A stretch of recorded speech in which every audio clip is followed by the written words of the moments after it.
Welcome to Armchair Expert. I'm Dan Shepard. I'm joined by Maximus Mouse. Hi. How you doing? I'm here. You're here. Yeah. That's enough sometimes. Sometimes. Well, we have a very, very fun guest today, Whitney Cummings. Whitney is a stand-up comedian, an actress, a producer, a writer, a director, and a podcaster. You know her from Whitney, Two Broke Girls, which she created, Maid of Honor, and The Female Brain. Her podcast is called Good For You with Whitney Cummings. I urge everyone to check it out. I'd also like to remind people that we are going to be live in Los Angeles on April 4th. So if you'd like to come see us party down, please go to armchairexpertpod.com and follow the link to buy some tickets. We'd love to see you out there. Please enjoy Whitney Cummings. We get support from Quince. So we've been talking about Quince a lot lately, and as we head into fall, it's the perfect time to reset your wardrobe with their amazing pieces. I think it's so fun to do when the seasons turn over to just spruce up your wardrobe with a couple specials, and Quince is the place. Totally. We're talking organic cotton, Mongolian cashmere, tailored chinos from just $60. Premium fit and quality you'd expect from a luxury brand designer. I love Quince. You know, I like it understated and subtle, and I like stuff that has high quality. And Quince checks all those boxes. I love a lot of stuff from Quince. Honestly, they have incredible premium denim, which is very important for fall. It's pretty much all I wear in the fall is denim. And Quince has such a good selection of quality denim. Their stuff is so versatile, timeless, and built to last that you just grab every single day without thinking. Right. And all of that for 50 to 80% less than similar brands. They go direct to ethical factories, cut out the middlemen, so you get all that quality without overpaying for it. We love that. And they do way more than clothes. They have bedding, cookware, bath essentials, travel must-haves, same deal, and great quality. Upgrade your everyday. Download the Quince app for app-exclusive offers or go to quince.com/Dax. Get free shipping on your order and 365-day returns. Now available in Canada and the UK too. That's QUINCE.com/Dax. We get support from Skims.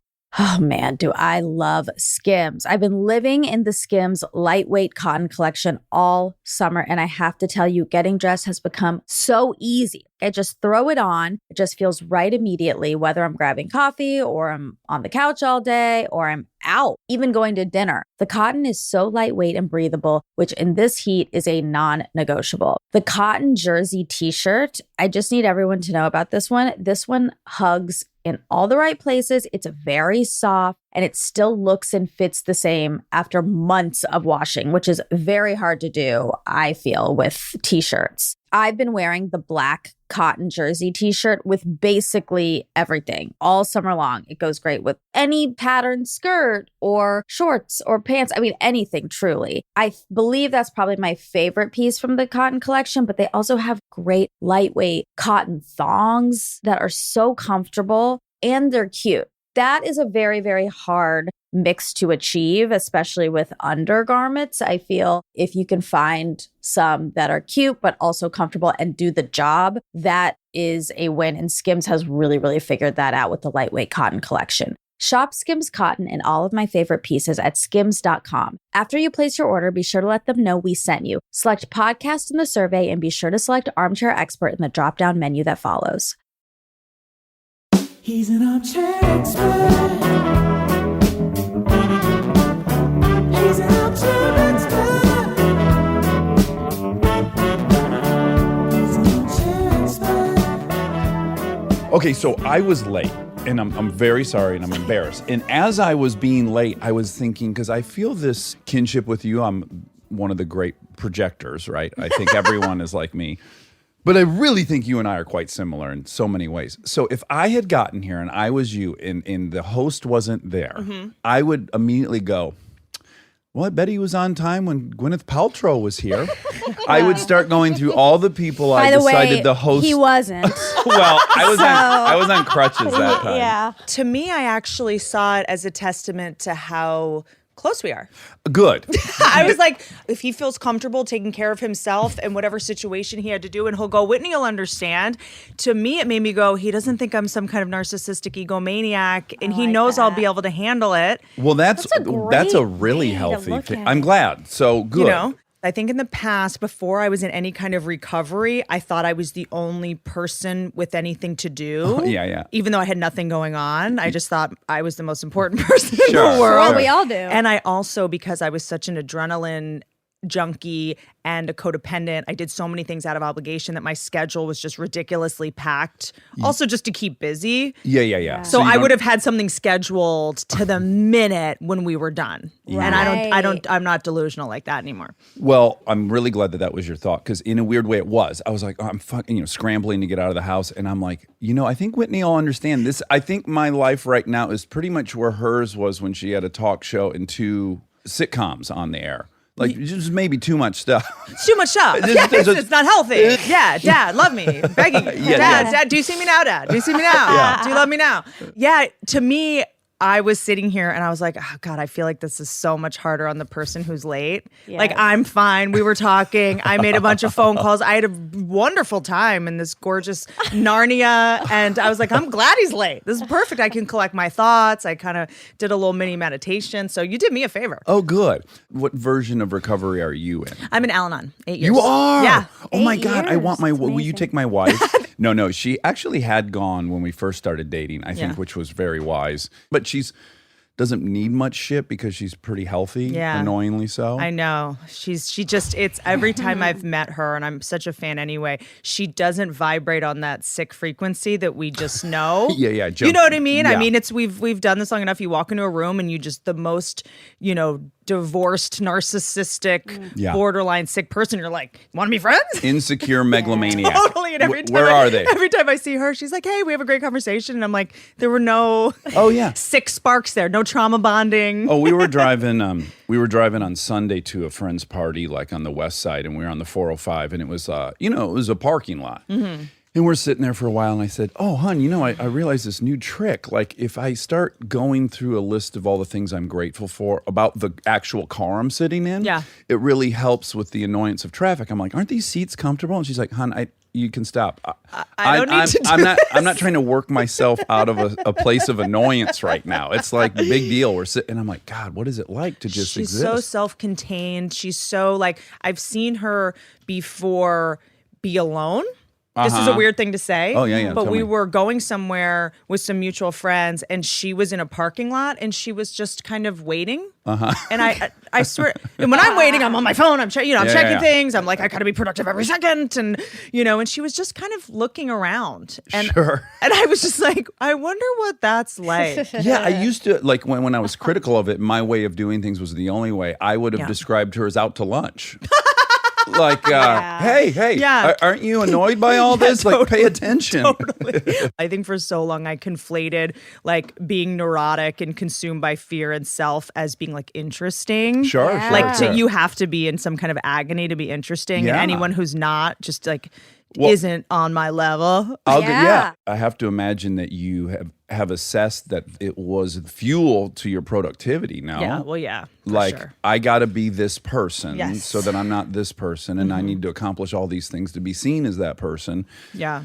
Or I'm just completely unconscious and have no idea who I am or what I want. And I'm just in this sort of workaholic addiction of just adrenaline at all costs. Yeah, You yeah. know? And just don't want to have to look at myself or feel any feelings. Right.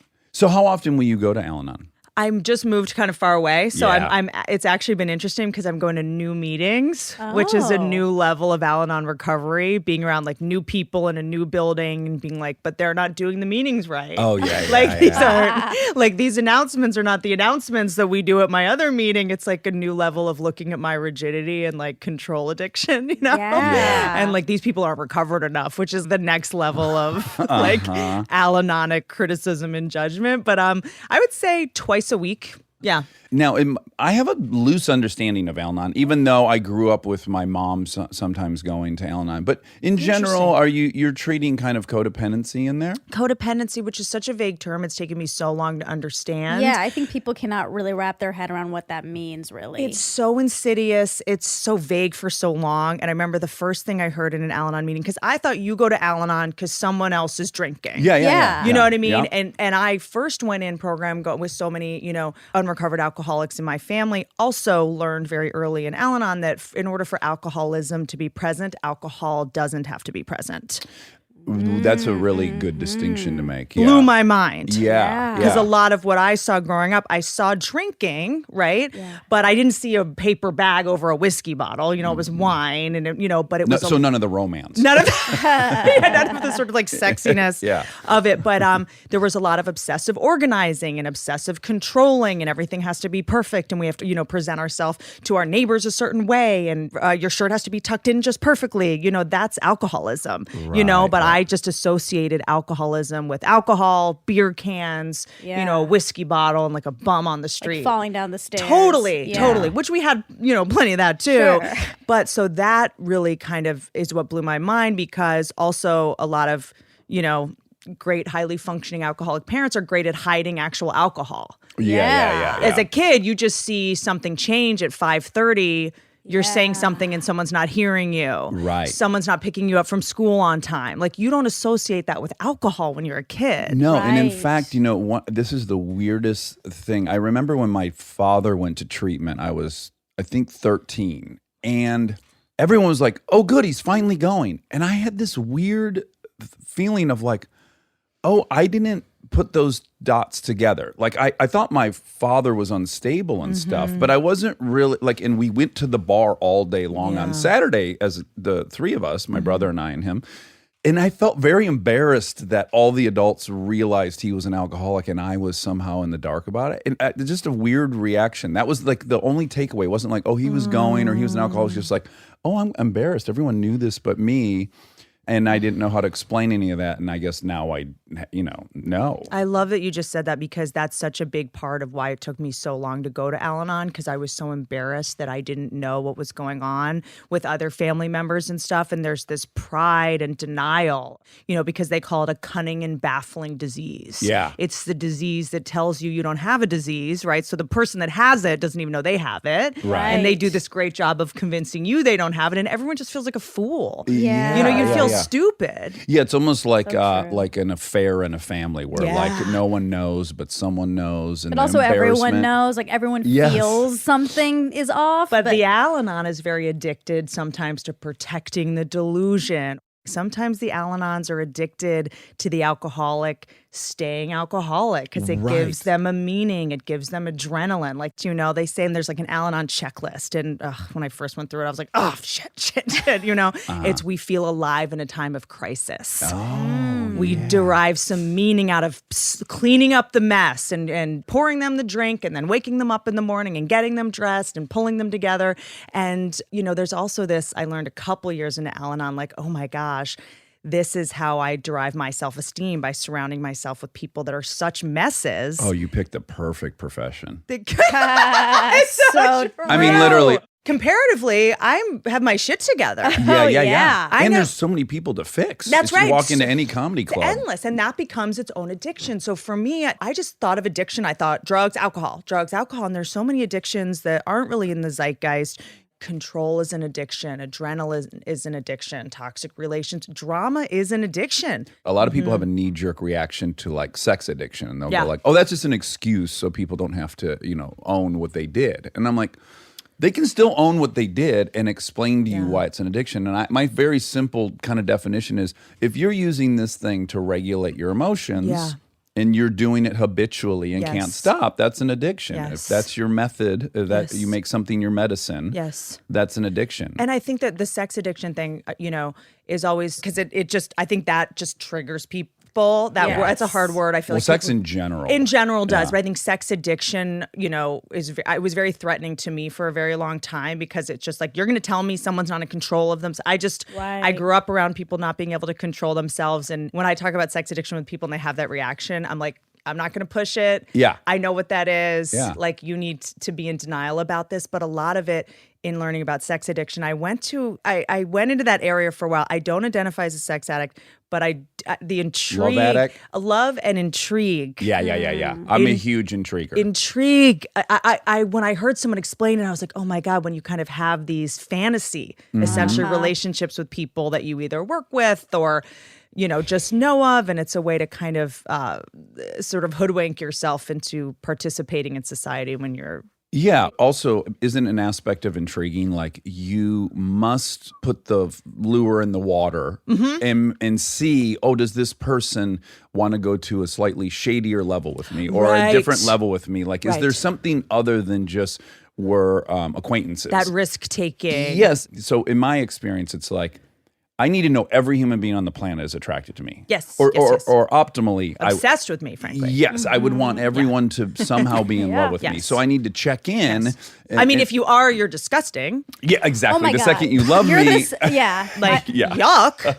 But I do need to know. And then I think you're total trash. We have this other podcast that is about this. It's about our different relationship struggles and dating struggles, and mine is this exact thing. Do you know your attachment style and strategy? No, but we're starting to talk about that. Exciting. You might be preoccupied and then you might be avoidant. You might be love avoidant. Oh, wow. So you should have had Whitney on. We still can. We have a couple episodes left to record. Yes. By the way, I don't exclude anyone. So I'd say I do it more even with guys. Interesting. So like there's guys on set and I'll start being flirty and I'll talk about their bodies and hopefully they'll talk about mine and then we'll just talk about bodies. And by the way, I'm not conscious that I'm doing this. It's only in reflection where I recognize I'm doing this, which is I'm trying to hopefully get to a level with this guy that he's never gotten to with another guy because of maybe homophobia or something else, or he's straight and I'm straight. Yeah. I want to have a unique, novel experience with this person because then we'll have something. Yes. You want to win his interactions. You want to be the best he's ever. It's like memorable. Yep. It's some kind. Specialness. I want to share some unique experience that you've never had before. Yes. But then I want to be your best friend, but I don't have time to be your friend at all. Of course not. Yeah. So please don't ever text me again. But I also do want to be your soulmate, even though I have I'm not taking on new friends. Yes. Oh boy. It's exhausting. What an embarrassing bullseye for No, me. but I think so many people go through this and don't have the language to really identify it. So it's great. It's like to be hoarding. talking I mean, about it's it. a type of hoarding. Like I want to be everybody's best friend, but I have absolutely no time to Yes. follow through with any of this. Yeah. We need the most high octane. Yeah. Like I let's wanna prick get each high. other's fingers Yes. and be blood brothers We did or that. whatever. And it's also, I think on some subconscious level, like with the intrigue stuff, you're also just creating an overwhelming situation for yourself or you're creating future pressure for yourself. Yes. And you're putting yourself in a big mess that you have to untangle, which is just kind of recreating our childhood circumstances of having to be the adult that manages some big mess, or just recreating the childhood circumstances of someone very needy, needing a lot from you that you couldn't possibly reciprocate. Yes. Which was a lot of, my parents were very emotional. I had a borderline personality primary caretaker. I call them primary caretakers. That's what you call your parents? I don't know why I do. It's just mother is such a pejorative term at this point. When people hear the word mother, they already like roll their eyes. But it was just like a very needy situation. And I think I try to recreate someone like needing me really bad. Yeah. Because then I can be in that victim state of, oh God, this person needs so much from me. I'm not consciously calculated at all while any of this is happening. I would describe it as a zest for life and a deep interest in people while it's happening. Now, again, in reflection, I must acknowledge what's it servicing. Ooh, You know on what I'm some saying? level, do you think you're poking around for someone's boundaries or just kind of seeing? Well, of course I'm trying. Yeah. Yes. I'm deep because I'm also, I think, again, there's so many variables. It'd be really simple to say, I'm just trying to get everyone's approval. That wouldn't be complete enough. Yeah. But yes, in the simplest way, you're a comedian, I'm a comedian. The way you and I will joke when no one's around is going to be drastically different than the way most people will Canceled. joke. Yeah. Canceled. Exactly. 5 minutes into you and I HR. in the back of a cab. Bad news. Canceled, Yeah. right? So in some way, I'm always sussing out with someone I'm talking to, how far can I go into what I think is funny? How risky can we get here? What kind of territory can we venture into? Sure. Yes, because I do feel most alive when we're talking about something that is terrifying to have made public. Yes. How scary can we get? Yeah. And we're the only two people in the world now. We've it's us excluded- against them now. It's us against the whole, work, all of our other people. Coworkers. Coworkers. I was trying to think of that word. Is it to gain a sense of like, oh, we're the same, or familiarity? Like, what is the Someone purpose sees of that me. Again, specific I think thing? it's all chicken and the egg. Like half of it is I laugh hardest at that when I'm scared. Maximum tension Sure. release. Yes. Sure. So I enjoy it the most. In the that's, moment. Yeah. So that's the chicken aspect. Now the egg aspect is what else is going on? Why is it that makes me feel good, or why do Yeah. I desire that? It's worth Yeah. knowing why that is a state I desire. Do you get adrenaline out of it? Of course. Yeah, so adrenaline turns into dopamine. Yeah, look at all my hobbies. You drove up here. I did. I saw. Oh my There's God. nothing here without 300 horsepower. If I'm not, I always say this to Monica. She hates it. If there's not a pretty present threat of death on the table, Yeah. it's hard for me to have a good time. Yeah, no, I'm and with that you. can be that can be that's this. the same as this. Yeah. Because I'm married, I have a life to protect, and so if we're dancing around something that's threatening that, now all of a sudden it's very heightened. Yes, and let me go to the addicting. edge as far as I can. Yeah. Without falling off. Let me see how far I can go. So let's talk about why you're that way. Sure. You grew up in D.C. I did. Mom worked for Neiman Marcus. She did. Yeah, that's fancy. Worked That in is public fancy. relations. PR. For Bloomingdale's and Neiman Marcus, and lived half in D.C. and then the summers in Virginia. Why summers in Virginia? There was a lot going on, and I would live with my aunts in the summertime in Virginia, and then I lived with them for a couple years when I was a teenager, when shit just kind of hit the fan. So I kind of went back and forth from this farm life with animals to living in Georgetown and going to Neiman Marcus after school with my mom because we didn't have babysitters, so I would just live in Neiman Marcus. Oh, Yeah. that It's a sounds Weird like my dichotomy. dream. I know.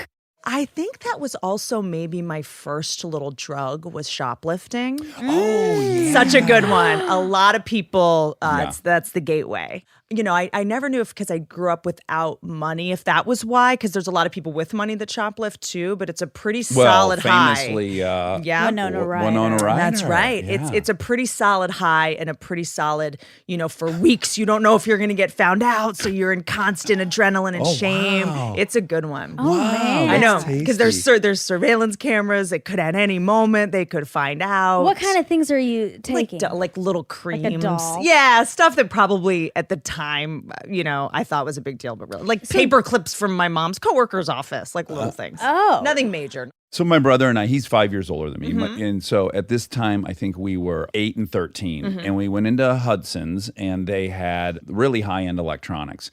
And we both wanted Sony Walkmans and we couldn't afford that. So he stole one that was, I want to say it was maybe $70, right? And I went to the $130 auto reverse, really expensive one. We put them both in our winter jackets. And we're walking out of Hudson's and a security guy stops us. I'm 8, so I'm fucking panicked. Yeah. He saw my brother steal this thing, and he then asked me to open up my coat, and I open up my CB winter jacket, and I fold the edge over so you can't see in the pocket where it is at. He looks at me, and then he goes, okay, go find your parents and tell them we have your brother. And this encapsulates so many reasons. If I were my brother, I'd kill me, because that was the story of our life. Like, he got busted and I got away. And that just kept repeating itself. Defining moment.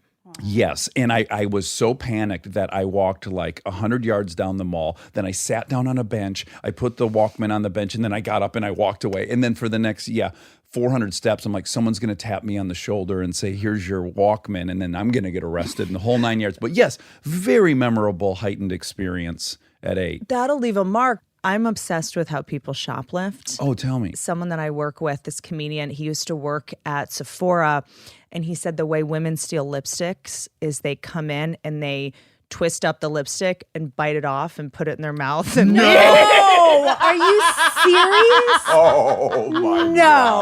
it's my favorite. Oh, They're my walking out with a mouthful In their of mouth, and they just lipstick. come back in and then bite off another one and leave. Bite off Oh, oh my goodness. Should I try it? Yes. such It a feels like great- it would be tactily pleasing to bite through a thing of lipstick. Wow. Last one, there's, this really expensive face cream.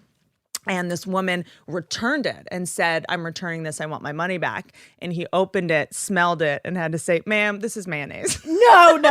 Didn't even put like a cheap fucking lotion like in Cetaphil or something. Jergens. Like, they come in, scoop it out, put mayonnaise in, and then try to return it. Oh, I wow. love that shit. Oh, wow. people. Yeah. Okay, now when you were going to It's so good. I know it's so good. Wow. when you were So good. going to Virginia, Yeah. and you were living with Auntie, Yeah. were you a different person there? Did you have like a different character you tried on there? I started my very deep connection and relationships to animals. Oh, okay. They had a farm, and that's when I went, oh, this is a relationship I can do. One where they can't talk back. Yeah. And they need me. You know, she had horses, she had dogs, and I was alone a lot there. My sister did not come with me, and I think that's where I formed basically just the ability to be solitary and make imaginary friends and, you know, make imaginary characters in a journal and then just have a relationship with animals and be alone, which I think I It needed. probably was incredible for your future creativity. Yeah. And just being able to be a comedian on the road 80 cities a year and be alone all the time. Right. Yeah. Which a lot of people can't be alone. I think that's when it crystallized, like I can be alone for days at a time Yeah. and be fine. I mean, it's not healthy, and that's why Right. I got to go to meetings to make eye contact with people and connect with people. But I was alone a lot, and I would sort of check out into these fantasy worlds, and I would, you know, make these little characters in my head and these little stories, you know. And I think that was when I first started writing. I didn't know that's what I was doing. Yeah, yeah. And so when you would return to DC for the school year, was the adjustment Hard. It yeah, was. Yeah. really hard. I just I was never. I hate it when people in our business are like, I was never popular in school. It always annoys me. Yeah, but it's a pet peeve of mine as maybe well. it's true. I don't know. I Yeah. can't generalize about it. But I just was alone a lot as a kid. I remember being alone and making music videos in my mirror and organizing cosmetics. I was just alone a lot, and that's just something people don't really talk about a lot. I think in recovery and just in this moment where people are, you know, deconstructing and examining themselves, it was an absence. Well, now more than ever, Of we attunement. recognize the power and essentialness of community. It's one of the pillars of any recovery for anything is community. And because on a sort of primordial level, when you're alone a lot, you know, our reptilian brain thinks we've been exiled from our pack or our tribe, you know? I mean, that's why they say, you know, living alone it can be so bad for you, because on some primordial level, we know we don't have the protection of the pack, and you start producing less serotonin. I mean, it's very real, you know? So do I have it that because you had a half brother? Half brother, yeah. Yeah, or you have a half Yeah, brother. yeah. And it was, I assume, through father? Yes, sir. Okay, so your dad met mom and then had you and your sister, but he had already come with older brother? Had come with older brother, yes. Okay, but then they got divorced at 5, yeah? Yeah, wow. Okay, so these are very. The fact that anything on the internet's true is always shocking to me. So I used to go to grandma and grandpa's all summer. Yeah. Okay, and again, pretty solitary, but I loved it because they were doting on me and making me meals and like treating me like a 50s kid. That's so cool. Yeah, and I loved it. And Drinking a phosphate. yes, Coca-Cola galore. Yeah, so I really had that too. But for me, it was the nicest part of my childhood. That's cool. I think we forget about caretakers that aren't parents. You know, my aunts didn't have kids, and I moved in with them when I was like 10, and they had never had kids. So they kind of just treated me like an adult. Now, can I ask? So it was your mom's sisters? My dad's. Your dad's sisters, and they lived together? They lived on a farm in 2 separate houses on the same Okay. space. Wow. Yeah. Okay. Yeah. So even that's kind of isolating. It's not like there was a Yeah. family you walked into. That's It's still right. just a person. Another That's one right. person. Yeah, you know, and I think that's when I learned about kind of chosen family. You know, how it's mom and dad and all these kind of labels of what means mom and what means dad, and you know, grandma, grandpa. There's different people that can raise you. I mean, we used to be raised in a village. The fact that there's like only 2 people Yeah. that are supposed to raise us now is just wild to Yeah. me. You know, Yeah. so I was kind of moved 2 around. people that add up to have the time of 1/3 of a person in general. Yeah, totally. And Yeah, so yeah. to me, it was, I'm actually really grateful looking back that I had so many adults to look to and to influence me and make mistakes and all that kind of stuff. But I just grew up around a lot of women that weren't married, that were single, that were like animal women, like horse women, Yeah. you know, which I kind of just Horse women, like Yeah. women that could like build barns. And, you know, one of my aunts had 12 dogs and a horse that lived on her porch. And like her inside of the house was all lawn furniture because the dogs, there was like no point in having nice furniture, you know, like you got to choose. get up at 5 a.m., feed the horses. Like that's where I kind of just learned about like integrity and discipline and a lot of things that I really needed. And so you obviously were a great student because you went to Penn. Which we're so obsessed I'm very with. smart. You more than I don't know. You more than me on Penn. Why? It's a unifile school. I know, but remember, I didn't realize. Oh, yeah. What is unifile? We've invented this term. Oh, I was like, I'm too stupid to even know what that is. We love fancy universities. We're obsessed with people who went to fancy universities. What And about? we're not even sure why. We just are.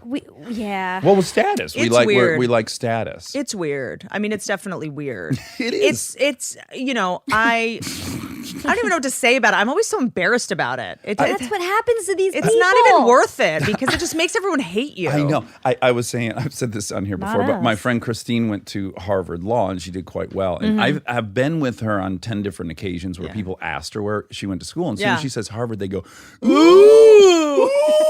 And then she just has to sit there and be patronized for like 5 minutes. And I'm like, boy, what a reward for working your Are ass so off. Everyone feels jealous. less than. Well, because people say, did you go to Penn State? Right. Which I didn't even know there was a he difference. just found out Like, there was a difference. But then I'll have to go, well, no, I how about- I just actually go- went to Penn, and they're like, "Oh, sorry," and I'm like, "Well, you got it wrong. Yes, And yes. if I don't disagree, I'm a liar, and then you're going to find out. It's just I'm an impossible." But can you maybe take the approach I do when I order food Yeah. to pick up? 100% of the time when they go, and the name, and I go Dax, and they go Rex, and I go yep, like whatever they say, I go yep. Yeah, yes, 'Cause and. it's so much shorter. Yeah. So maybe when they go Penn State, you go yep. Yep. But I've had people then the person next to me go, "You didn't go to Penn State," and then I'm like, "I'm just trying to placate this person because I'm an asshole if I disagree." you deserve to say that Yeah. you went to a fucking Ivy League school. That's amazing. Oh, that's very nice. I mean, it is Well, what it is, and I But I'll bring up the reality. Who in this variable is going to change? The world or Whitney? Let's work on the world. now that I see how people get into these colleges, something sketchy happened. I mean, none of it. I mean, just with what we just saw with the Ivy League scandal. I mean, it's funny because there were some kids from, I want to say that applied to Stanford that sued Stanford that got in because they went now. Being an Ivy League school isn't even exclusive Oh, my anymore. God. The value of my degree has gone Oh, down oh, because boy. you've degraded it Wow. by, you know what I mean? So now it's not a big deal. People sued to get their money back from their application fee, which was only like $85. Just like God. so. Oh boy. Yeah. You got to wonder, is it 1% that's there on a shady backroom dealing, or is it 25%? It's curious. Well, my thing is, it's never been fair. Like, Right. also, I remember when I was in high school, people would pay to have SAT tutors. Well, that's yes. It's already unfair. That's what I Yes. was saying. You're reading about that scandal, and you're black. You're like, oh, that's cute. Yeah. You think Oh, now that's it's the correct- corrupt? Yes. Yeah, Oh, got exactly. it. Yeah, the whole fucking setup is corrupt. This is the fairest thing that a billionaire has to spend $500,000 Yeah, on their honestly. kid going to college. Dumb Like, kid. I like this. Like, I actually think they should have to pay more Yeah. to get their kids so that other people can pay less. Like, this is actually the fairest thing I've seen so far. By the way, that would be the way to clean it up. That's It's just like Yeah. you can get your kid in. Tuition is $1 million a year, and it allows you have another, to pay more Yes. because you're already too Yeah. privileged. Yes, So and for your kid to go here. Well, and the kid's a dumbass. Let's Yeah, say. Like, exactly. yeah. If your kid's a- dumb, you have to pay 4 times as much. or even more, and then Agree. And we'll 100 help your kids- already privileged kid. Yeah, But if it's We worth just it so solved much this to you. shit I think out I of like this. this. Stay tuned for more Armchair Expert, if you dare. We get support from Apple Gift Card. Back to school is here, and for many, that means some big life transitions. Whether they are heading into a new grade or setting up a dorm for the first time, you want to give them something that actually supports their growth and success. Apple Gift Card is a versatile solution because it takes the guesswork out of gifting. It's not just about a new pair of AirPods for focus. It's about giving them the invaluable chance to choose the digital tools and subscriptions that suit their unique journey. They can use it for productivity apps on the App Store, movie nights on Apple TV, or extra iCloud storage for all those new memories. With Apple Gift Card, it's so empowering to give the students their freedom to allocate their own resources. Celebrate their new academic chapter. Visit applegiftcard.apple.com to celebrate their milestones and gift one today. This episode is brought to you by SoFi, the all-in-one finance app where you can bank, borrow, and invest all in one place. Let's talk bank accounts for a second. The average bank savings rate is 0.39% in interest. You're earning pennies on your savings, but it does not have to be that way. With SoFi high yield checking and savings, the money barely making moves sitting in your savings account can earn over 8 times the national average savings rate with eligible direct deposit. No account or overdraft fees, which feels rare these days. You can get your paycheck up to 2 days early, perfect for getting ahead of a bill or grabbing what you need right when you need it. Plus, get up to a $300 welcome bonus when you sign up with eligible direct deposit. Sign up for SoFi checking and savings at SoFi.com/armchair. SoFi checking and savings is offered through SoFi Bank N.A., member FDIC. Terms apply. This episode is brought to you by ServiceNow.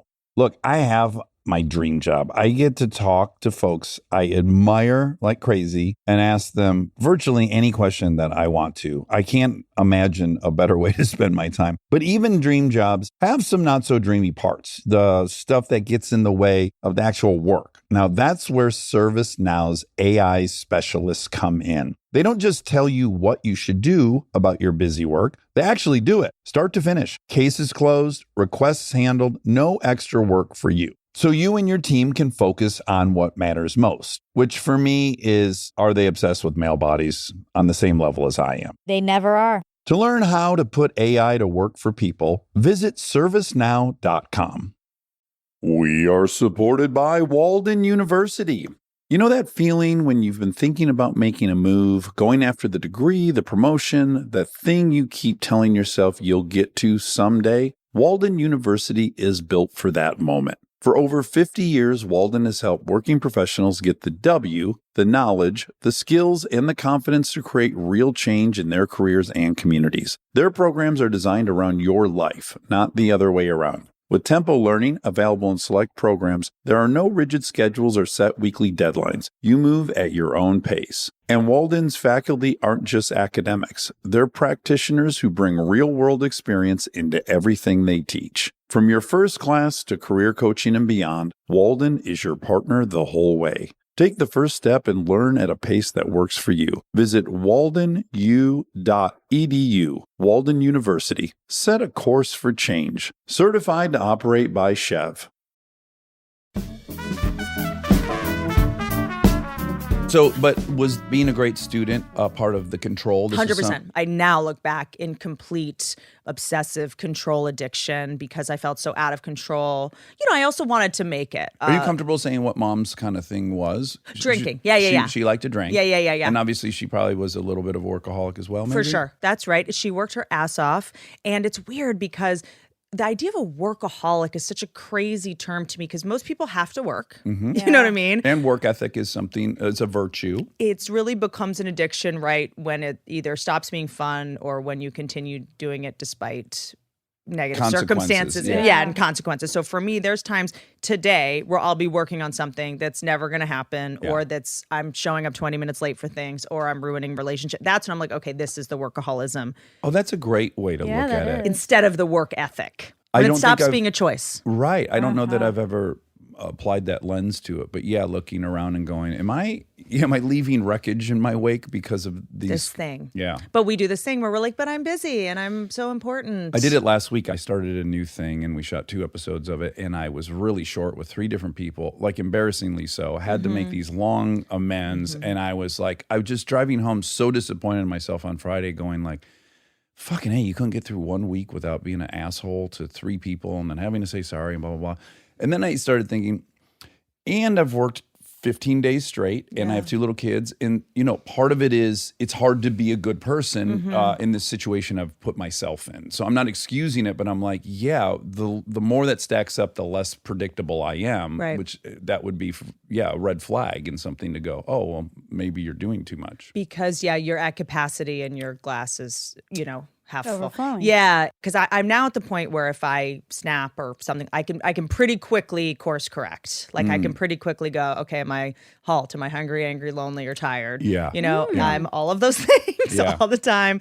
Not always the most obvious line of when you're micromanaging or when you're just being, you're not in acceptance or, the serenity prayer. That's right. Yeah. And it's the wisdom to know the difference, really, Yes. of like when can I actually, Change this contribute. for the better. And when am I micromanaging and just trying to take my shit out on somebody and have a false feeling of control, false sense of it? Yeah.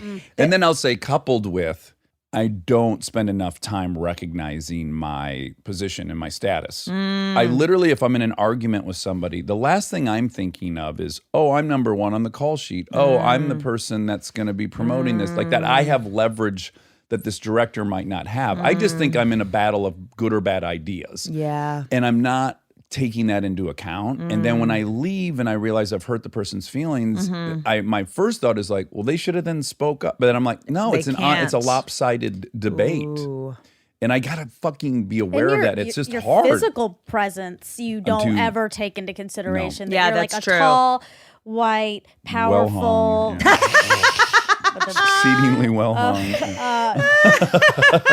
But you're intimidating. Yes, yeah, and I don't think As that a either. person. I just think I'm like we're talking ideas, and Took me so long to learn or to believe, rather, Yeah. the statistic, and I know in your post show you'll correct me if I'm wrong, please, but that 80% of communication is nonverbal.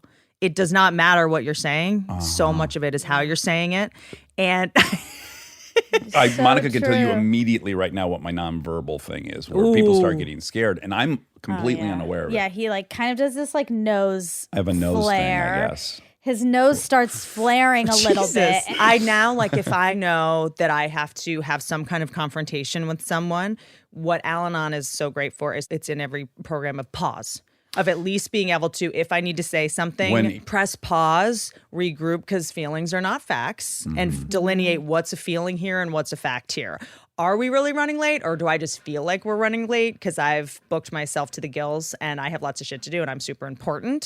So does it feel this way, or is it actually this way? And I have to step out. I have to send at least 3 text messages to people, run it by people to see if it's just an emotional thing. Yeah. I can't go to the problem for the solution. I have to, go find the solution somewhere else. And sometimes the solution is saying nothing. Right. Which is the most annoying thing. Yeah. I hate it when that's the solution. But I now, when I have to have a confrontation at work or something, I will literally start to talk like this. Because I know if I talk like this, it's just going to be perceived as an attack. Yeah. It's just going to be perceived as a criticism. I have to sit down. I have to cross my legs. I mean, I've just learned that. You're so right. Interesting. But I will often think, because I'm choosing my words carefully, but really my body is yelling, I feel completely out of control, and I'm now trying to control this. So like, yes, I'm sending a much different signal than the words I'm saying quite often. But it's funny, as you're saying it, I feel ridiculous that what I learned quickly in my many attempts to get sober is like, I can't wait till I'm in Vegas to come up with a plan to stay sober. Like the day before I leave, I've got to think through everything that might happen, and I have to have some active plan to prevent me from making a decision in the heat of the moment. And you're right. I never think, well, I'm going to have to confront this. How should it go? What should I, like a plan. Yeah. I just jump in. Yeah, no, and I do have to do that now of like sort of like, even if this does go late today, I'm just going to say nothing just for today. And that's why a big thing in Al-Anon is just for today. Yeah. We don't have to deal with tomorrow. We don't have to commit to next week, but just for today, if you have an emotion, you're not going to show it. One of my favorite things that I heard in program is don't just do something, sit there. And just having to sit there and tolerate the discomfort is really, our drug, alcoholics, their drug might be alcohol. our drug is often taking an action, sending that text, sending that email, having that confrontation. When in Yeah. reality, sometimes taking that action is just going to exacerbate the situation Yeah. Yeah. and make a negative contribution to your future. So a lot of time, the sober, at least for me, the emotionally sober take is like, you're going to say nothing and you're just going to be uncomfortable and you're going to have faith, which Yeah. is why this is a faith-based freaking thing, that it will not be like this forever. Right. And in fact, if you just shut your mouth now, in 5 days, you can go, hey, last 5 days, I haven't said anything because I wanted to see if it was going to Yeah. change. But now I feel it. So now you have at least some proof Yeah. Yeah. to work with when you have the conversation. Yeah. There's a quote I love that's sometimes the best battle strategy is a masterful retreat. Oh. You know, Yeah, like yeah. the only way to win is to not play. Like it's taken me so long because I have such a combative, like I'm gonna fucking go to war with anybody who tries to fuck me because Yeah. I've been Yeah. fucked over so much, and I'll just sort of the pendulum will swing too hard, which is making me think of what you said before about the making the amends and the apologies. Like that's such a slippery slope, you know, for me and just in the Al-Anon codependence recovery because we're the people that apologize too much for too long. Well, So the amends thing is so tricky because Oh, you're like, yeah. I'm like, sorry. And then when you actually do have to apologize, it's just a very tricky area yes. to Well, know I- when to apologize. I Sometimes shared an that on- amends is a form of self-care. It's not for them. Yeah. Right. The apology is not for them always. I do find more than anything, like especially since we, you know, I mean, most people work with a lot of people. There's just so many interactions all the time, Mm-hmm. you know, and I just find like making a quick apology and forgiveness, just constant, like radical forgiveness is just the only way I can get through the day. Yes. Yes. Otherwise, I will just stew and obsess and perseverate, which is a big part of Al-Anon. Perseverate. That's a new word. I don't know. Perseverate. What does it Oh mean? my God. Perseverate. Oh my God. Perseverate, which is We like both got horny. as hell. We love new words. just like playing Does it mean something poop over and your over. pants? I did. Oh, we're Is embarrassing. it, should we name our pee baby Perseverate? I thought you know. I listened to that episode. Didn't you did? name it? Didn't you name it something? No, we gave it a gender. We think it's female. Yeah. But did we? Which I just loved. One of my favorite parts is I love that you call a toilet a commode. Well, I'm just trying to elevate. It's It's a such a I forgot about that word. it's a sacred it's a good place. word. People just kind of, you know, I love shit you on it two's literally. relationship. I love figuratively. you two's relationship. Pretty Me gross. too. So- It's mainly about pee babies and farts and poops. Yeah. You guys are like a relationship in a sitcom I like wouldn't buy. I'd be like, oh yeah, right. Yeah, Like it's yeah, a little yeah. broad. Totally. Like, oh yeah. Super tall. No, he should like wonky, have a platonic soulmate, so he's like more likable. Let's make her You know what I mean? Indian Like and that. Yeah, 4'11". Come Get a on. diversity hire. Yeah. in there. Totally. Visually, they're going to be great. Like she's half his size. Yeah. She's Indian and he's super toxically masculine. Do you think you're not? No, I don't. At think the I am. slightest. No, I try. Okay, I try not good. to be. I mean, I have some. Well, some there's some remnants. inclinations. Yeah. Do you ever get nervous on podcasts about saying something and did I say it right? And should we? I think part of the trick is whether you're hiding it or not. Isn't it? Interesting. I got in trouble for saying basket case. You did? Recently, because basket case, I guess, is Oh, in World War One. Uh-oh. If you had 4 limbs amputated, you could fit in a basket. You were a basket case. Okay. And so, Can I defend you for a second? Oh no, my- it wasn't real trouble. I'm fine. Yeah, I know, I was but- like, I need a But, way but to. also, I'm like, who are you advocating for? Do you know someone that's a World War War One One. survivor who's existing in a basket? I was just like, here's, Oh, can I meet Here's- this here's person? the other This- Kind thing. of like our pee baby. this I. is a Our basket pee case. baby's a real basket. But it's also I was literal. insulting myself. The context was, like, Oh. I'm such a Yeah. basket case. How dare you try to take me hurting myself, make it about you? Yeah. Yes. Like, I'm not doing this. Goodbye. Oh my Yeah. And it's all God. just as, you know, I mean, the outrage about the outrage to me is actually weirdly more ridiculous at this It's point. all, it's Well, all, it's all yes. stacked So- on each other. Yeah, I was at the Twitter offices or I was talking about just the metrics of it, and 20% of people are on Twitter and 2% generate 80% of the comments. There we go. So, you know, Yeah. it's very few people, but it's so scary to us that we're projecting, you know, this thing and it just feels, you know, but humans have always done this.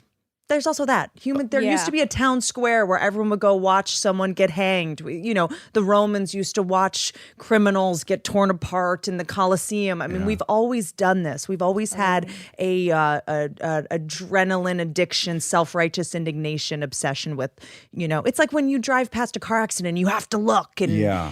it's just our amygdalas getting activated. Yeah. So I guess we've just lost some of the romance. Like seeing a guy fight a lion. Now that's something. That's worth. No, people used to yell. I mean, Sam Harris, who I love listening to on your podcast, did the whole thing about the Colosseum, and people used to come and yell out ways to kill the criminal. They would participate. They were not going to the Colosseum going, "Oh, gross," like shielding their eyes. Yeah. They were pitching. Get his nuts.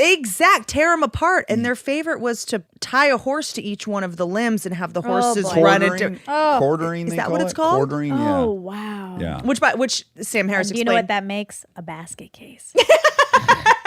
I think. Their Well, limbs would be ripped off. I think. Although, you hope that the limbs just come off from the torso, but I am fearful it really just. Well, it never worked. So that was what was so fascinating about it how didn't work. No, because you can't get horses to run in four Oh. directions. Yeah. I didn't even think of the it doesn't. predictability of And the horses, they're herd animals. They all follow, so they all follow one, and the guy's like getting trampled. I mean, there was a guy in the Roman Colosseum whose job it was to secretly kill the people that wouldn't die fast enough. Oh, because a lot of the torture, things didn't work. You're Wow. right. Yeah, why would I think that it'd be any different from any other human endeavor in which there's a ton of error? And There was some guy who just had to go up and like stab the guy and kill him. Mike, go get over there. He's fucking still alive. It's fucking embarrassing. To me, like the bumbling nature of public murder. Oh, my God. It That's is- kind of great. You're right. We're all inclined, and I'm guilty of it, is like there is a certain arrogance that we think everything's new on our watch and that everything's the worst on our watch and that we will witness the end of this institution on our watch. Or, there's some kind of arrogance there that I also share. Yeah. I guess maybe because I'm in comedy, there's always been arguments like this, I think this is maybe the first time it's been in the zeitgeist this much, but I tour all over the country and no one is talking about any of this.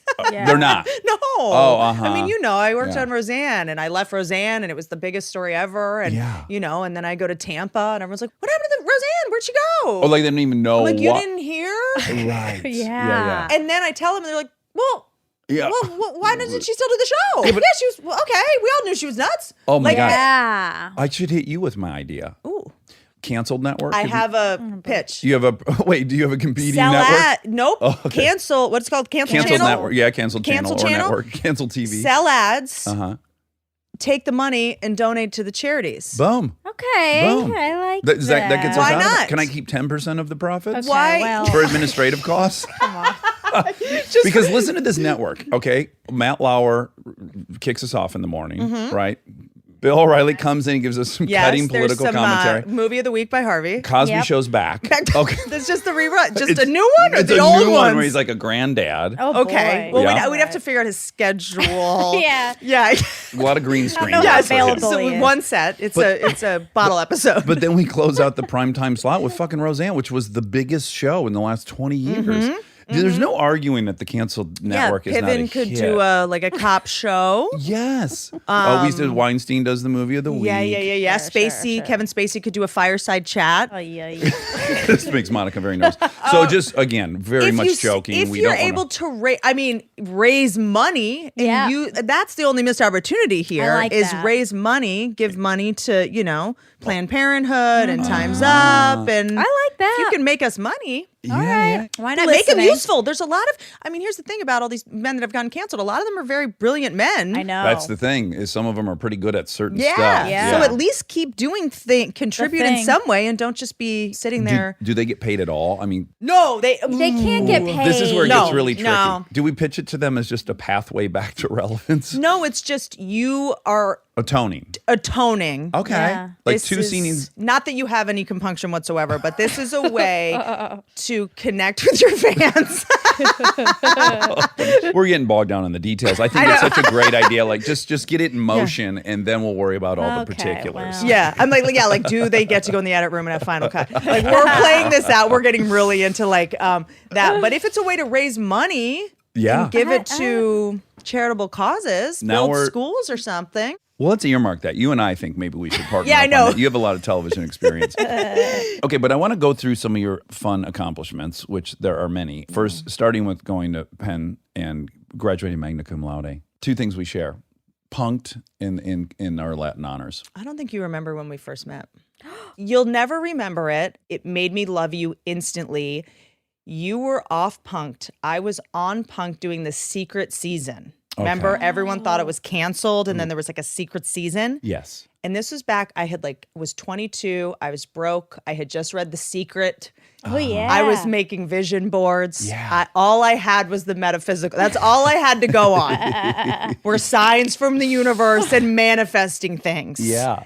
And I was at a Starbucks on Sunset and Crescent Heights, where there used to be a Virgin Megastore yeah. CD store. Yeah. That's how long ago this So was. by the way, I was most certainly coming out of an AA meeting.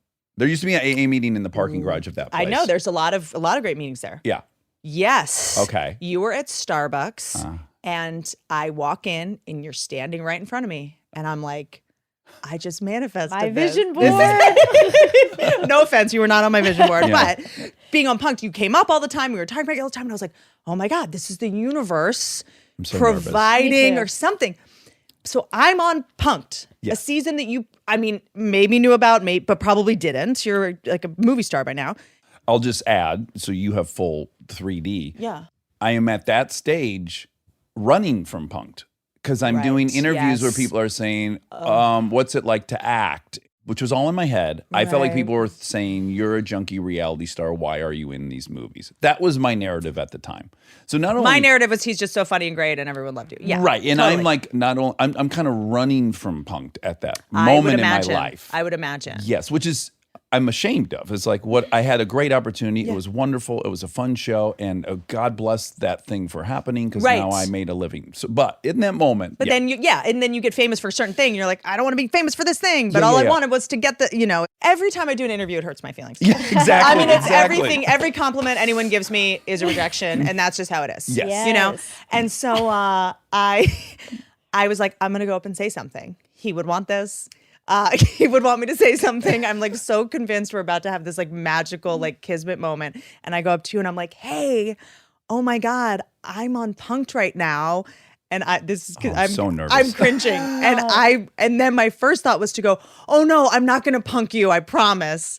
Kind of making a joke, which I'm sure is a joke you got constantly, and also A cute joke. I was thank you. That's gonna be the name of my next special. Cute jokes. And I then in that moment realized, oh my God, I'm not famous. I bet people do this to him all the time, come up to him all the time. You were so nice to me about it. Oh, thank God. I'm just waiting on pins Oh my and God. needles. Oh, I should have Yeah, told yeah, you the yeah, end of yeah, this. yeah. I should have told you Act 3. You were like, congratulations. Like, you just were so nice to me. And I left like baby in Dirty Dancing. I carried a watermelon. You know, that I carried a watermelon like that. And I beat myself up for like days being like, why did you say that to him? That was so stupid. In your head, I was probably just a crazy person. No, I don't. Coming think up so. to you. No. Because I was like, I'm on Punked, but Punked wasn't in production anymore. Well, he no, didn't but, know but, that. But I do want to your earlier Probably. point, which is true, is about a year out from Punked, still, one in particular I remembered, I ordered some burritos at Taco Bell. And I said, 4 bean burritos, no onions, please. And the guy goes, okay, 4 burritos, extra onions. And I smiled and I was gracious and I go, yeah. But no onions. And he goes, okay, 4 burritos, extra onions. And I go, this is a long day. And I go, I know I'm punked. I got, you punked me, but no onions, okay? And he's like, okay, extra onion. And it just wouldn't end. And Yeah. I'm like, I know what's happening and I'm trying to be nice about it, but fucking please don't put onions all over. Yeah. burritos. I don't want onions. So there was a bunch of that where people in real life were punking me. Yes. Well, or like you just, go out in the world and you're with someone and you're doing something. They're like, are you punking me right now? And I'm like, Yeah. I hate to break it to you, but you're not famous. Right. I also real life, I got hit on my motorcycle on Lincoln Boulevard and I was laying on the ground and the motorcycle had slid like 100 yards and a guy got out of his car and I was very clearly bleeding. And he goes, oh my God, I just saw that dude. He fucking, Oh my God. Oh my God. And he literally starts looking around for cameras. And I was like, oh my God, I might die because of this show. Like someone's not going to call 911 because they think this is an elaborate punk. I also had this crazy thing where after I was on it, it was just, I was at a time before I was in any kind of, recovery for, being addicted to people's approval. And all I wanted was to be friends with, per what we were talking about before. And I'd walk into a room of our peers or, people in our business and no one would talk to me. Yes. And I was like, how did I make myself a pariah? All I want is people to like me. I did this, and then I did the roast where I'm just like roasting people. And then I walk in a room and people are kind of scared of me. And I'm like, this is my living nightmare. Yes. But Yeah. don't you think we do that? We subconsciously keep creating the circumstance to confirm the thing we're afraid is true. Oh, yeah. 100. Always. Or you just invent the thing. And so after that, I'm just going to share this with you because you're just so forth. I had it in my head that you didn't like me Okay. for years when you didn't even know what happened. That's how much I've time. only ever liked you. Which is plot twist. But this is what we do. Like, you'll take a thing, magnify it, write some narrative that's just going to make you feel bad about yourself that has no proof. It's the insecure narcissist. It's the I'm a piece of shit in the center of the universe. Yes, I'm the piece of shit that the whole world revolves around. And yeah. What is deeply flattering to me right now, and even something I can't relate to, is that you would even want my approval. yeah, it's called mental illness. And I have it's wild. And no offense, but it is crazy. Yeah. You know? Yeah. But I think there's also, like you're saying, in the beginning, if I'm not entrenched with someone, it's a rejection. Yes. If we're yes, not yes. best friends, Yeah. we're enemies. It's so black and white. That approach is that not approach? I have a very thin understanding of borderline personality disorder. Yeah. Is that approaching that? Because isn't their pattern that they meet someone, they are in love with them, they think they're the most amazing thing in the world, and then they create some rift, and then they become someone that's trying to annihilate them. Yeah, so interesting. So borderline personality disorder, I am not an expert on. I have a bunch of people in my family that have it. I was convinced I would, because I'm very into like rescuing animals, which is a little addiction I have. And I kept begging my therapist to tell me I was borderline. So I was like, this is borderline personality, right? And she was like, people with borderline personality disorder don't come to therapy and ask if they have borderline personality Right. disorder. Right. Like they would never subject themselves to this kind of criticism because this would all feel like an attack to them. So there's an inability to admit your character defects and stuff. I was going to say that's the only time I feel a little bit relieved that I'm not a narcissist is the fact that I'm evaluating quite often if I'm a narcissist. Narcissists don't walk around saying they're narcissists. Right. They say I'm perfect and I'm the best. And Yeah. and so same thing with sociopath, like all of it. I was like, do you think I'm a sociopath? And she was like, no, sociopaths don't ask if they're sociopaths. Right. And so borderline, there's a great book called Walking on Eggshells. Okay, never heard about of it. borderline personality disorder. Basically, it's tricky because it is essentially a trauma survivor. So it's, something truly bad did happen. Oh, that makes sense. So they trusted someone in real life, and that person did do something that almost destroyed them. Yes. So it really and is. they're replicating that pattern. The thing that's so hard about borderline, from what I understand of just having to coexist with so many borderline people in my family, is that they really feel what they're feeling. It's not fake, it's not manipulation, it's not a projection, it's they truly feel the pain they're feeling, even though it's may be ostensibly histrionic or dramatic or, not a right-sized reaction. Yeah. They truly, you can't deny what someone's feeling. Right. Yeah. right. So Yeah. I grew up around, and I think this is part of the reason I struggle a lot in relationships. It's like the tiniest thing would turn into an explosion. And you're just like, how could this Yeah. glass spilling lead to this? Yeah.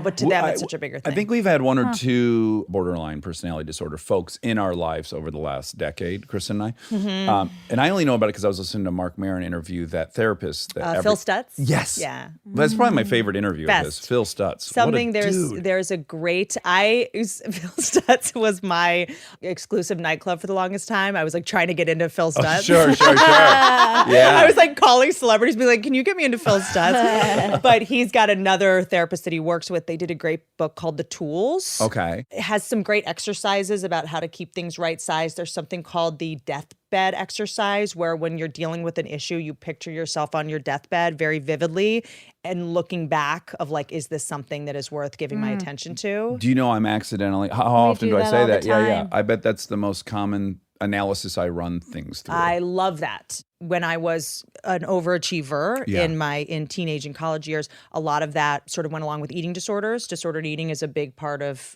control and perfectionism. Yeah. And a lot of what gets me through even today when it starts to kind of bubble up of like, should I eat that? Should I not eat that? I picture myself on my deathbed and I'm like, I will be so pissed off if I'm on my deathbed going like all the time I wasted thinking about food. Yeah. Like So I'll be so mad at myself.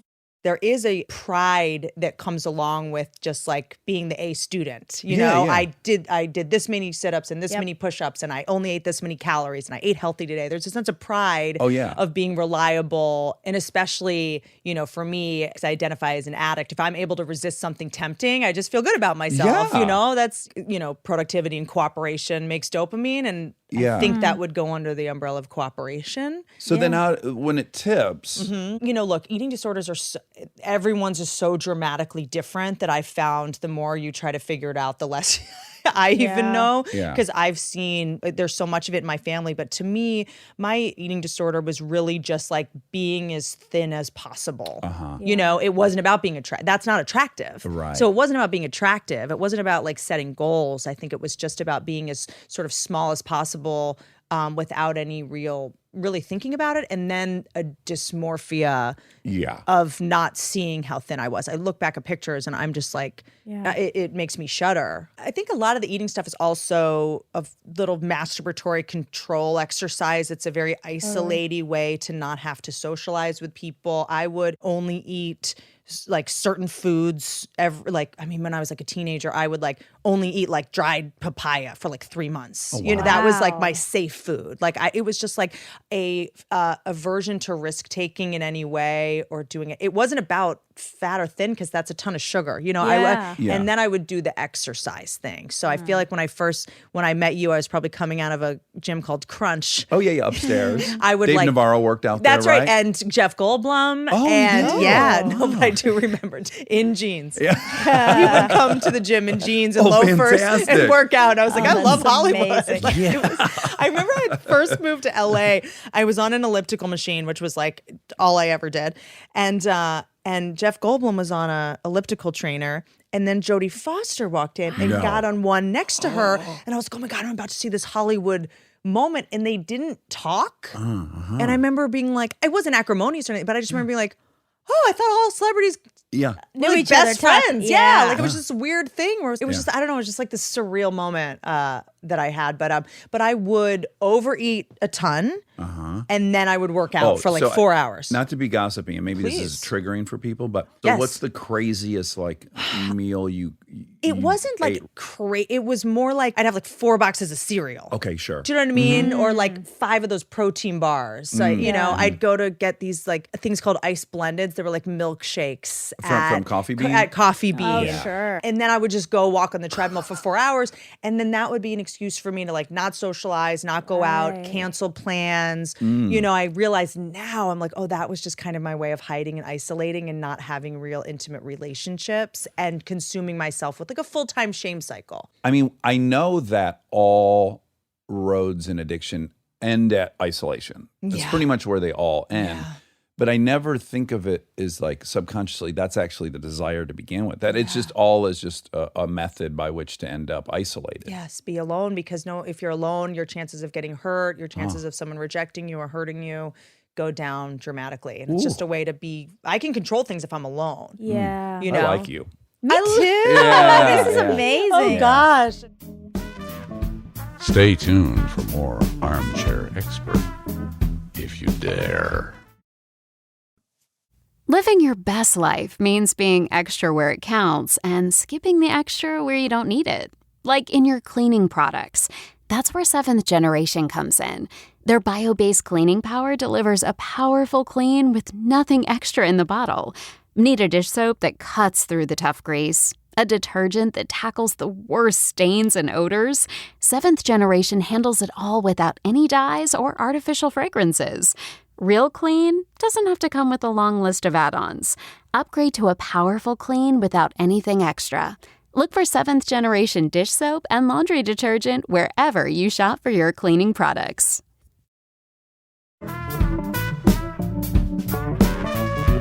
Okay, so can we talk about, I'm in favor of roasts. I think people that like roasts should enjoy them, and I'm no one saying they shouldn't happen.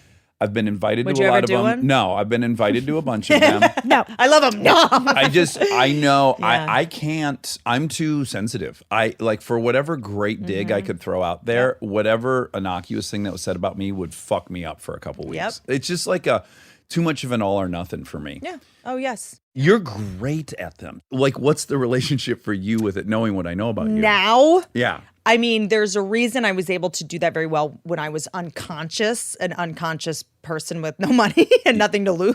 Yeah. And I think that part of the reason I think I was successful at it in the beginning is I wasn't famous enough for anyone to even make fun of. No one paid attention to me at the Joan Rivers roast because I had no credits. Greg Giraldo had the best joke I think about me. He just went, Whitney Cummings is here for some reason, and kept going. I mean, that was it, and that's all anybody mentioned. And then it's maybe a whore joke or a slut joke or a Whitney slept her way to this joke, or something like that.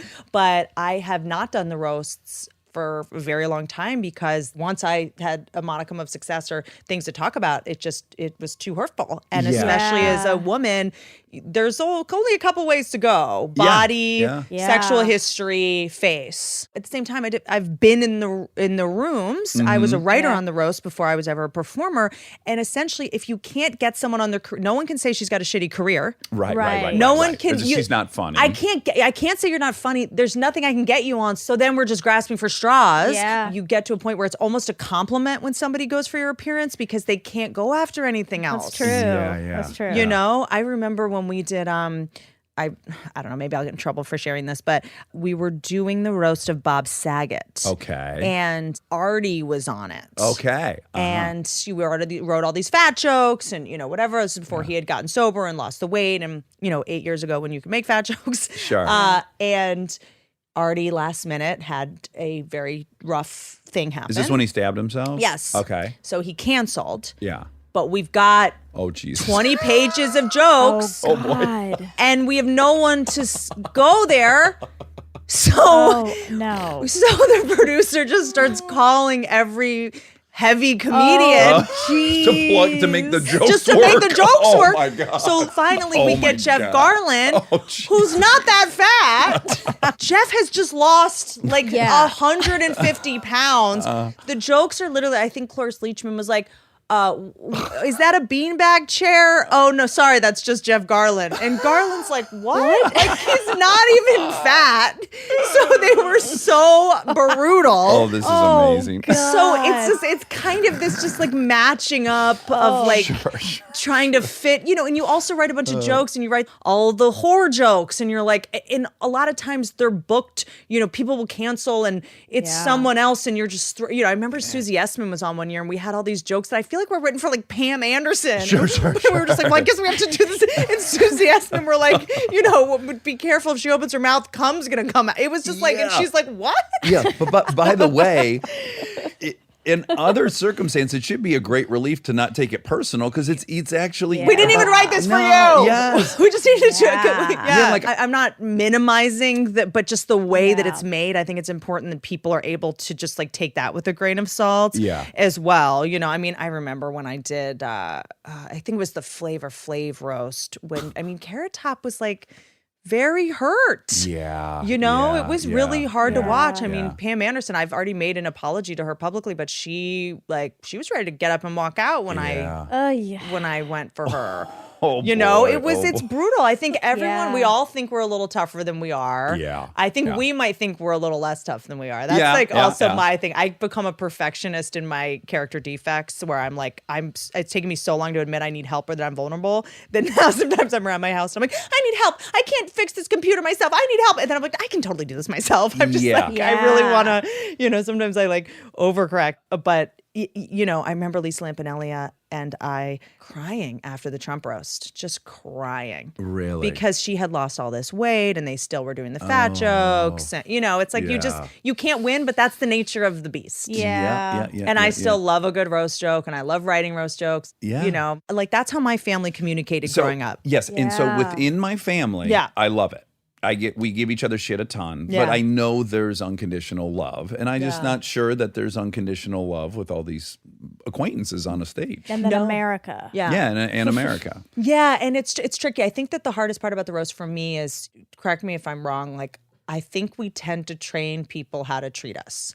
And when I was doing the roasts and people would say horrific shit to me, I would laugh. Because number one, I did think it was funny. Yeah, yeah. For the most part. Well, it can be objectively funny. You know, because yeah. I'm like, that's a good joke and, you know, whatever. There are times I would fake laugh too. And then strangers in the airport, you know, at gate 4, and they're just like, hey, cunt. Like, and you're just like, oh, Jesus. That is, you just ruined my day, but I also get why you think you can say that to me. And I think people want so badly to just connect with you. And I don't think people are going, I'm going to go hurt her feelings. No, you're Right. totally right. They're like, I'm going to go make her laugh. Like, Yeah. hey, whore. And you're just like, okay, it's 2:30 on a Tuesday. Hey, you fucking skank piece of shit. Totally. Have a good flight. Yeah, and I'm like, so I think for me, there was that. Now, you had this explosion, which was Two Broke Girls and Whitney. Was that the same pilot season? Mm-hmm. It was. So that's a ton to happen to somebody overnight. And the workload But for of an overachiever, it's not enough. It was not enough. I was like, this isn't even close to what I should be doing. Yeah. Wow. And then, because you then threw in a talk show in there too, right? Right. Were you doing all three at the same time? Oh, Yeah. Yeah. And I think that's when you first went on Stern, maybe around that era. That is probably correct. Yeah. Yes. Yeah. I think so. And I black all those appearances out. you do? Yes. You're fantastic on That's that show. so nice. I'm just going to receive that. I'm not Okay. going to argue with you. Okay, no. But He wouldn't have you back if you weren't fantastic. thank you. Okay, Yeah, I the believe facts you. speak for themselves. That's Howard. Mm-hmm. And just something happens to your brain, you know, just the 90s. Please this king. Yes. Yeah. And you're just like, oh, I just want you to like me so badly. Yeah. And I'm so tired. Yeah. And you're so much quicker Did than me. you ever do Letterman? It's the only thing to me that is the Yeah. same. I did Letterman a couple times, and this probably won't hold up well in the Me Too era, but I remember I remember a publicist saying to me, he loves a good perfume. And she just was like, I'm not saying it's right, but just wear a great perfume. Yeah. And I went to wherever, New York, Bloomingdale's or Barney's or something. And I went and I said, what is your best perfume? This really happened. And they said a perfume, it's called Child. oh. And Well, red flag. I know, I was going to say, meganslaw.com, call me. And I put it so much on that I got a migraine. I get migraines. I can't wear perfume or I get migraines. We were icing the back of my neck. I was like pounding coffee. I did an Imitrex, which I take for migraines. And I go out there. And at the end of the appearance, which went very well, he was like, God, you smell so good. Oh, wonderful. You it did worked. Yes, yeah. It was Good It was a job. very big deal. It was worth it. It was very worth it. And I kept like waving my hand towards him. Like you see in the appearance that I'm trying to like get him to like Waft it. inhale my child. Oh, well, It should be called inner child. if they told me he loves when a guest has a cucumber in his ass because he thinks it's so funny to watch him try to get comfortable, I would 1,000% have done it. So I wouldn't feel any shame about wearing a perfume. Did you hear the thing about how he shakes hands with someone if he likes their appearance? Oh, no. God, I'll have to That's go a back and I can't secret. remember what happened. I think that if he liked someone's appearance, he shakes their hand at the end, sort of like how Johnny Carson used to invite Yeah. to the People to the couch. couch. Yeah. Yeah. Now, it's just tremendous you had two shows. Like to have no shows and then to have two shows, as people who are not in this business would know, your average person probably sells, I don't know, 20 pilots before one gets made, 20 Oh, wow. scripts before, it's a very low percentage. I did have two not go before that. Okay. To pilot Yeah. order. Right. So then of the pilots that get made, they make 25 or something. Then Right. they order 2 or 3 for the new season. So Right. just odds wise, that happening is just incredibly rare. Right, right. And I have to imagine overwhelming in a lot of ways. Yeah, one of them I wrote and made with Michael Patrick King, who did Sex and the City and The Comeback. So that one, That's Two Broke Girls. Yeah, so that one had a higher chance just because of the pedigree of him. Sure. And we got Kat Dennings attached, who at the time was not doing television. I mean, this was before movie stars did television. Yeah. It was Yeah. a big deal. And I think that the other one kind of happened because, NBC was doing these single camera shows, Community. I guess The Office was on at the time. And the idea of doing a multicam was really just to like because they are cheaper. Yeah, And yeah, multicam is, for people listening that don't know, it's having a live studio audience the way Seinfeld and Friends. And you film the entire episode in 1 or 2 days. That's right. And Yeah. they weren't cool at the time. Right. And they Right. still, I don't think, are. They're Yeah. very popular, but not with critics. Right. Yes. You know, yes. so for them to make this cost them nothing, and they had nothing to lose. And it was like, this silly thing that I never thought was going to happen. And they were like, let's just name it your name. And Yeah, we were like, yeah. well, it's never going to go. So why not? And Sure. and I had written this show for Crystalia. We were best friends. And I was like, what if I was always writing with no intention of anything going. Like I would write specs for TV shows. Like I was just constantly trying to teach myself how to be a writer. I wrote like a bunch of pilots. I wrote specs for shows that never got made. Like I had no idea what I was doing. So I just started writing the show for me and Chris. And NBC ended up buying it, and we ended up making it, and we were like, oh, this is never going to happen. And then it ended up testing well. Right. And then it just sort of happened, and I was completely unprepared, and no one knew what was going on. And you did 2 years of it, right? Yeah. Which is amazing. Yeah. Yeah. I think 2 years of a show is a good amount of time. I mean, especially because I sort of had no idea what I was doing. And Were you the showrunner as well? No. Okay. And I could never find the right team. It was before I Yeah. sort of knew how to hire and before I knew how to collaborate. And I was so afraid that I was so inexperienced that I just Yeah. started hiring people with a ton of experience, which sometimes works and sometimes doesn't. I also didn't know about first drafts are supposed to suck. Right. Second drafts are supposed to suck a little less. Like it doesn't have to be perfect at this stage. I think especially for a multicam show where, you table read a script and then sort of 5 days later you shoot it. Wait to do the joke pass until Thursday. Yeah, Do you yeah, know what I yeah. mean? Yeah, Like yeah. I was like exhausted myself trying to make a first draft perfect. Yes. Because I didn't know. Do you know what I'm saying? And I also didn't know, this is a little inside, but I think everyone can relate to caring more than everyone. I mean, when someone else is on your show as a writer, they want their own show. Yeah, sure. I didn't understand that. Yeah. I thought everyone's there to make your dream come true. Yeah.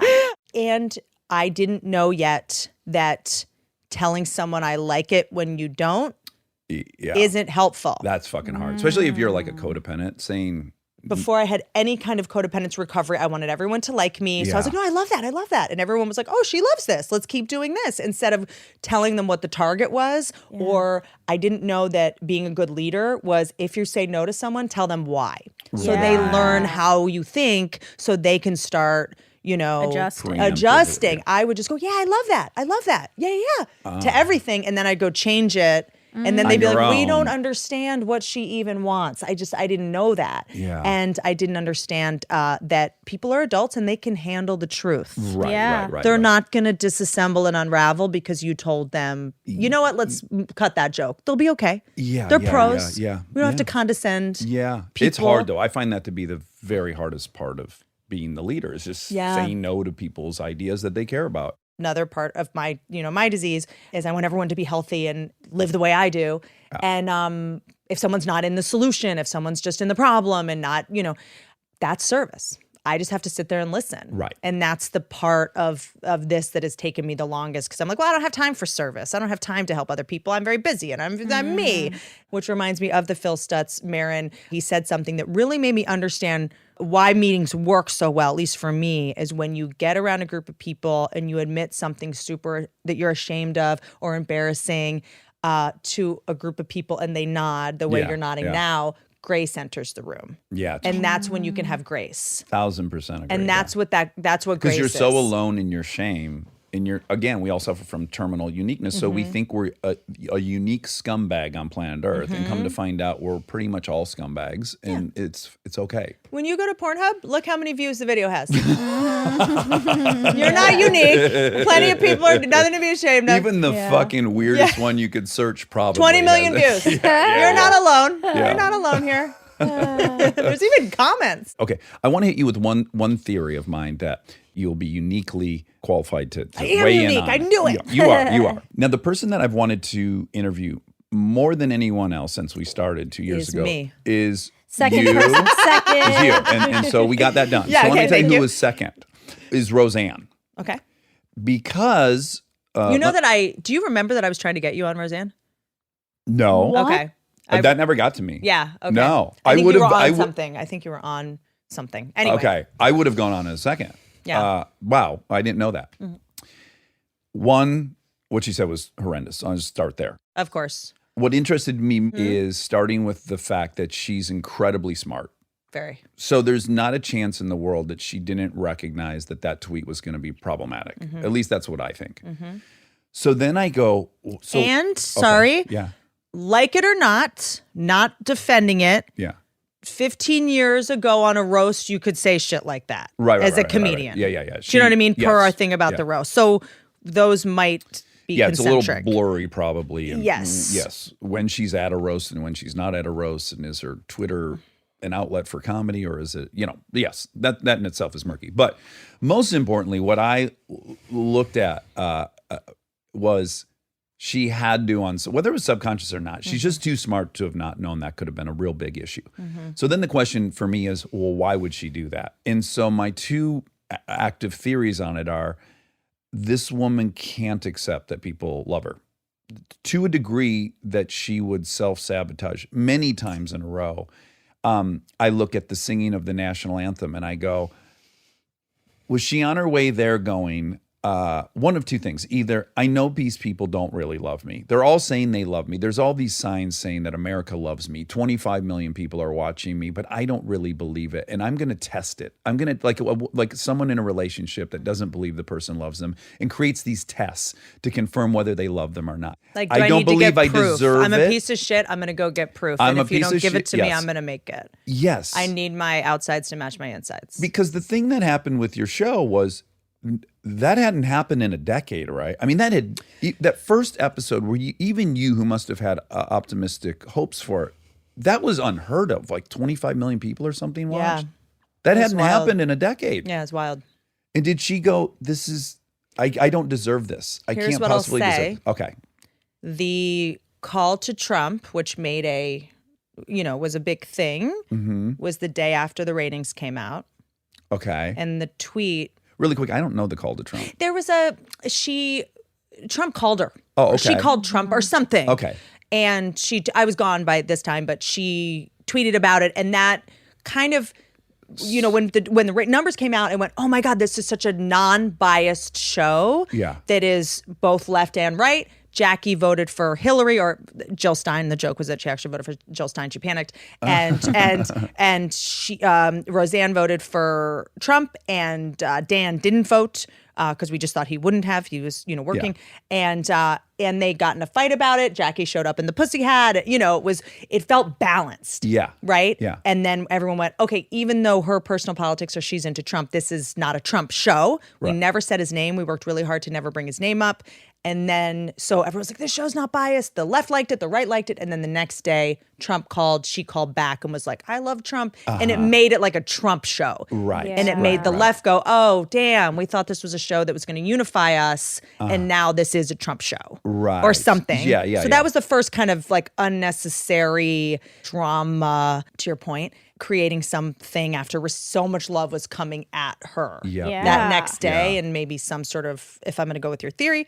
And then the tweet, the infamous, notorious tweet was the day season 2 writer's room started. Yeah. Again, way too coincidental. Because it would have been so easy to not send it. Yeah. Yeah. Yeah. It's easy to say to an addict, it'd be so easy for you to stop drinking because it's so easy for me to stop drinking. I mean, I Yeah. think that's what we're kind of doing. But I think what I learned once I got on the show is there was a little history of these kind of tweets, which is, depending on who you are, either good or bad, like makes Yeah. it a consistent pathological thing or like more the reason to hate. I'm not Right. making a judgment call, but there were some others that I think Got it. were Yeah, I dicey. think It what's wasn't not- out of nowhere They completely. were, Glad pointed out some tweets from like 3 years ago that I just didn't know about. Right. Yeah. Right. But- You're not combing through people's tweet history as a hobby. I have some bottom lines around social media use. Okay, and that's one of them? Yeah, Okay, and good. refreshing. I got to get out of there. You're all caught up. Yeah. I got to get out of there.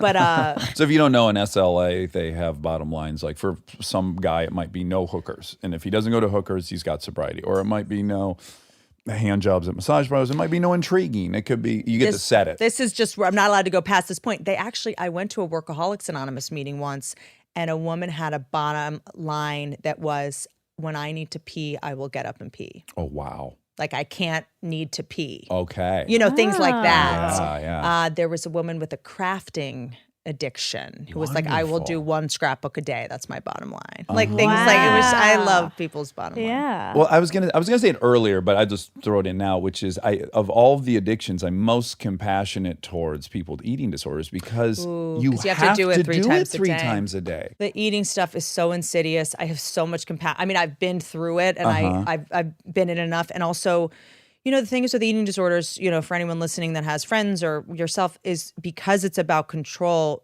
If people try to help you, it gets worse. Trying to help someone or, you know, control, because you just want to shake someone and go, freaking eat something. Yeah. Freaking stop or Hold stop the eating. mirror up, You- yeah. Exactly, because they can't see themselves. I mean, I remember when I went to an eating disorder therapist, I wrote about this in a book. I was so embarrassed to talk about it publicly. This is my first time doing it. She laid me down I'm on fine in other lives. yeah, right. Yeah.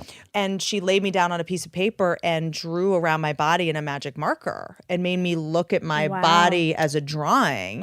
And like my thighs didn't touch at all. And, you know, and I still couldn't see it. I was gonna say I can't imagine facts are even relevant. In No, that. it's just, it's not rational. I used to drink water before I'd go in. So Sandbag? Yeah, I would literally drink those huge bottles of Evian water so that I would weigh more, you know?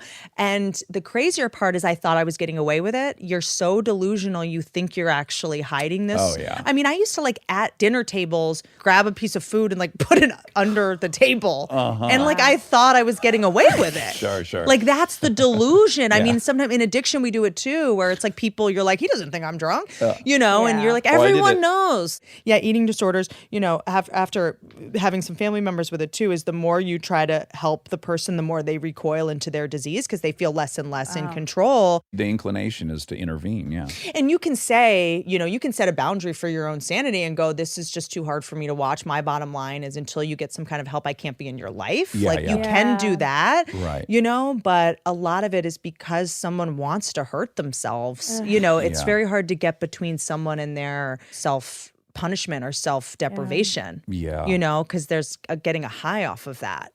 It's a trick. And there's also the trick about talking about any kind of eating disorder stuff is oftentimes it's linked to sexual abuse as a child. So there's also so much to be revealed there that you can't tell someone, stop being a sexual assault survivor.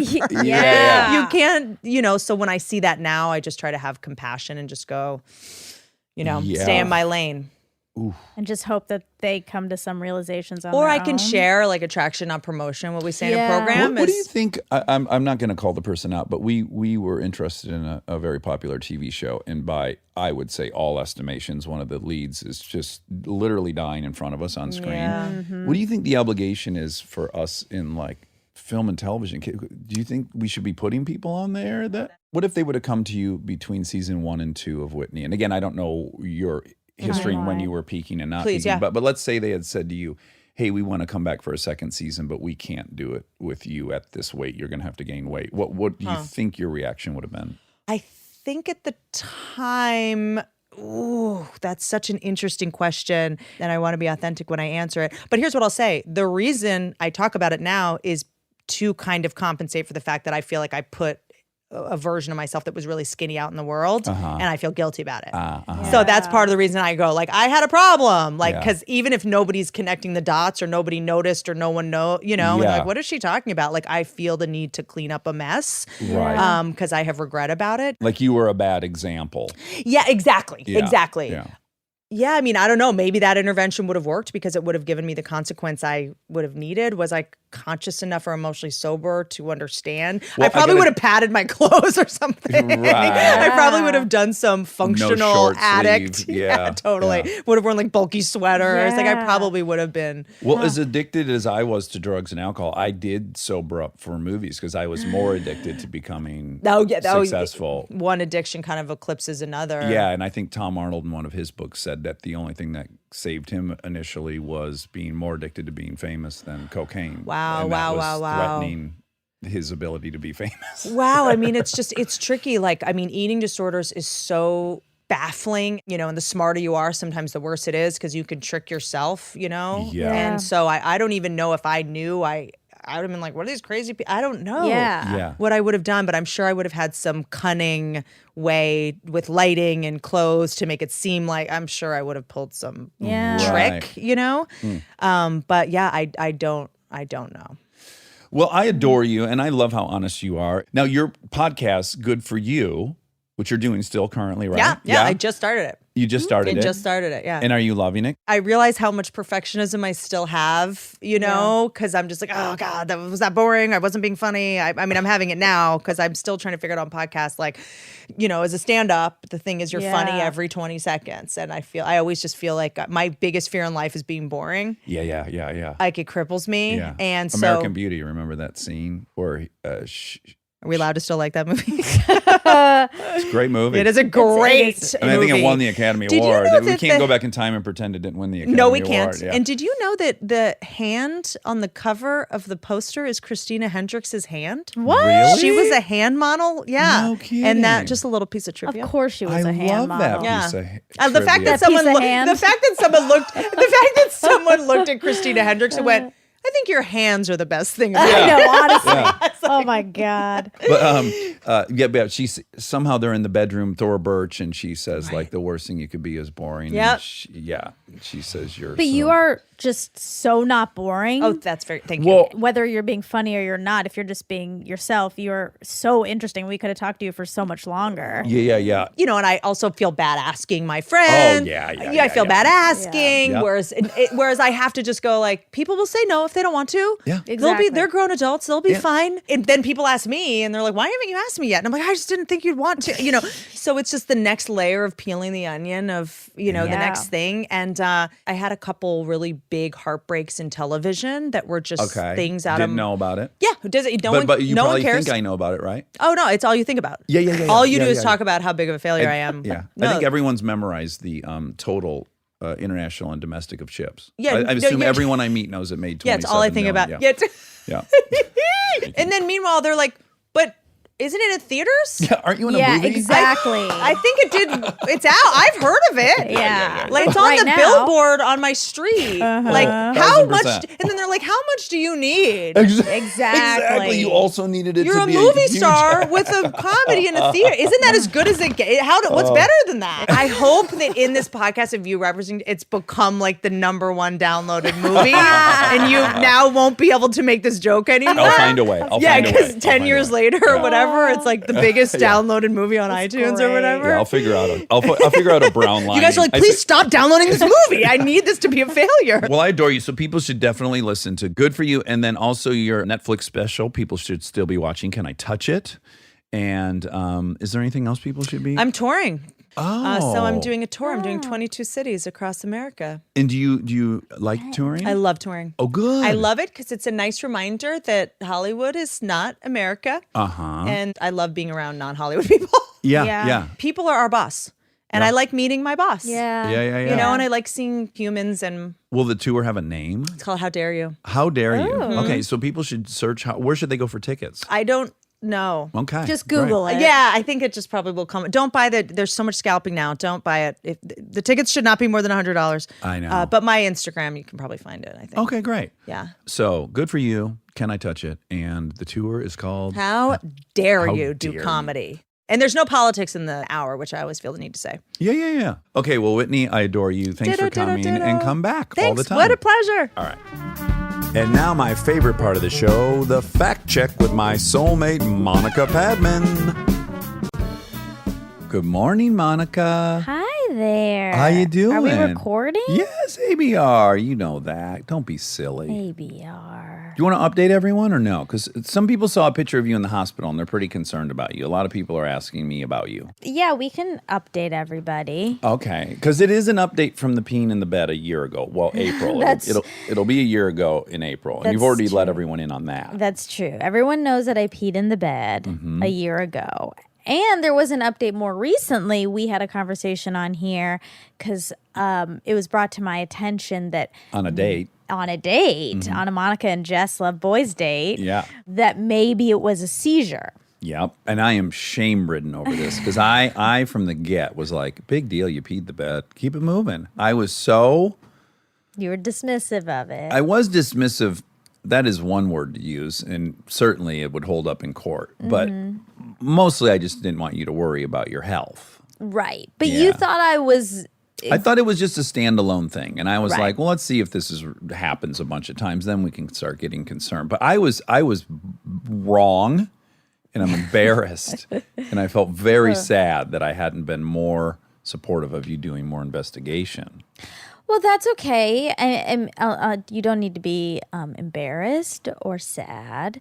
I did do more investigation. I already had a doctor's appointment, just an annual physical, which everyone should do. Yeah. Armchairs do that. I should, yeah. Even though turns out doesn't do very much because That's kind of my stance on it. I mean, they did blood work and stuff, so that's always good. But it was a new doctor, and I said, I was here last year. I had this incident, and Wet your Brooklinens. God, Brooklinens were soaked. Yeah. And you could tell as I was saying it, she was getting like, like she was also dismissive. And she was like, okay, well, we would never do any further testing unless something happened more than once. And so it was probably a virus, which I was already like, lady. What virus makes you squirt your sheets? Exactly. Yeah. It was obviously not a virus, but okay. Probably PP virus. Classic PPV. So I left and I said, all right, that was maybe a Tuesday.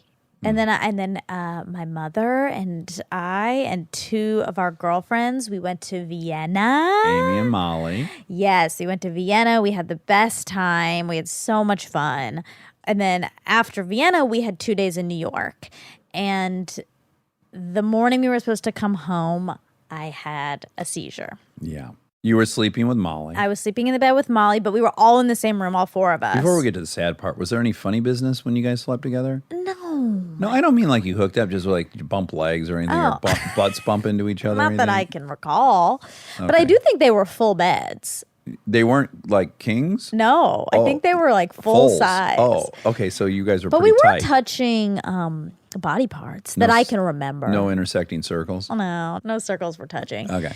So I kind of came to, and Kristen was there, and she said, "Do you know what I told you?" And I said no, and she said, "Okay, you had a seizure." And then I looked, and there was like a man there. A paramedic? Uh-huh.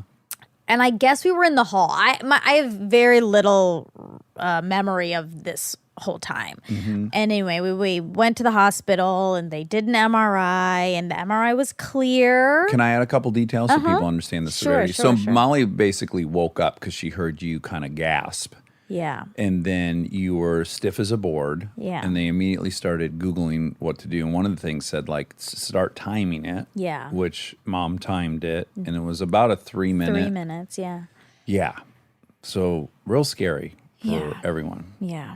I feel very bad that they had to see you that. shouldn't. There's nothing could make you feel better than to help someone you love when they need you. No, because when I was in high school, a girl had a seizure in the cafeteria, and I never forgot it. Like, I never forgot it. I still have that memory sort of seared into my brain, and it was one of the scariest things I've ever seen, and I didn't even know her. Well, I'm going to say you were a teen, B, it wasn't your close friend. But I think it's worse if it's someone you care about. But let me ask you something. Would you not love, if I had a seizure, to help me?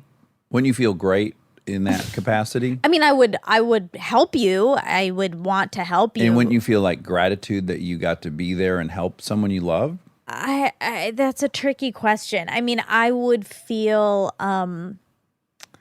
grateful that I was helpful, but I would not feel good that I saw you in that position. I think I would feel pretty traumatized by that, to be honest. That's fair. I guess my desire is like that I would be able to prove to a friend that I would be there for them when they needed me most. So I would look forward to the opportunity to demonstrate to you that I'll take care of you. Yeah, that's your thing. Your sister Carly said a similar thing to me. Oh, did she? Yeah.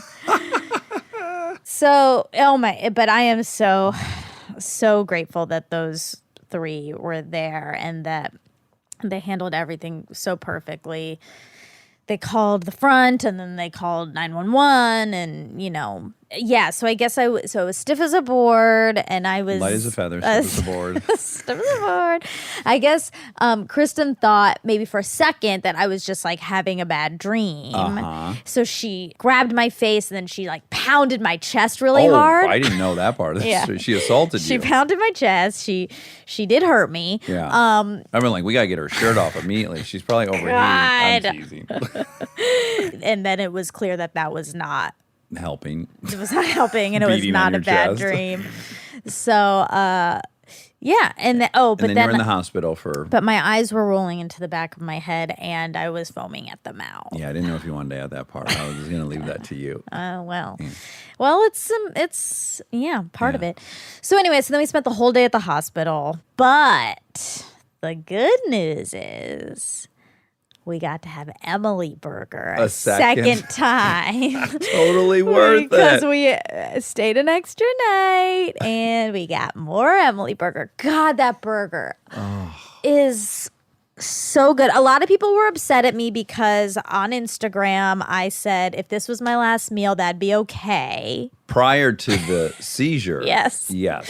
Then a day later I had a seizure. Uh-huh. And so people didn't like that I said that. Right.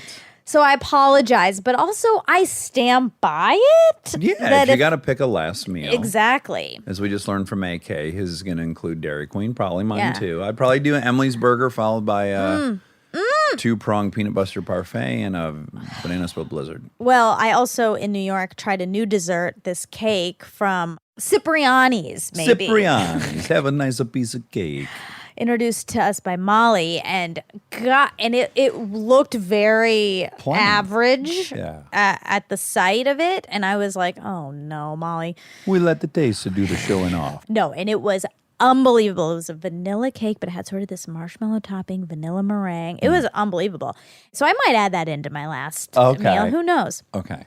I got Emily Burger twice. It held up to our insanely high bar that we Have fetishized this burger. for a year. And man, it delivered. It was so good. Anyway, MRI was clear. No brain CT cancer. was clear. Yes, I don't have any tumors. I'm seeing a neurologist tomorrow here in Los Angeles, and But you're scared, appropriately so. Yeah. Yeah. You've been dealing with some profound fear for the last 5 days.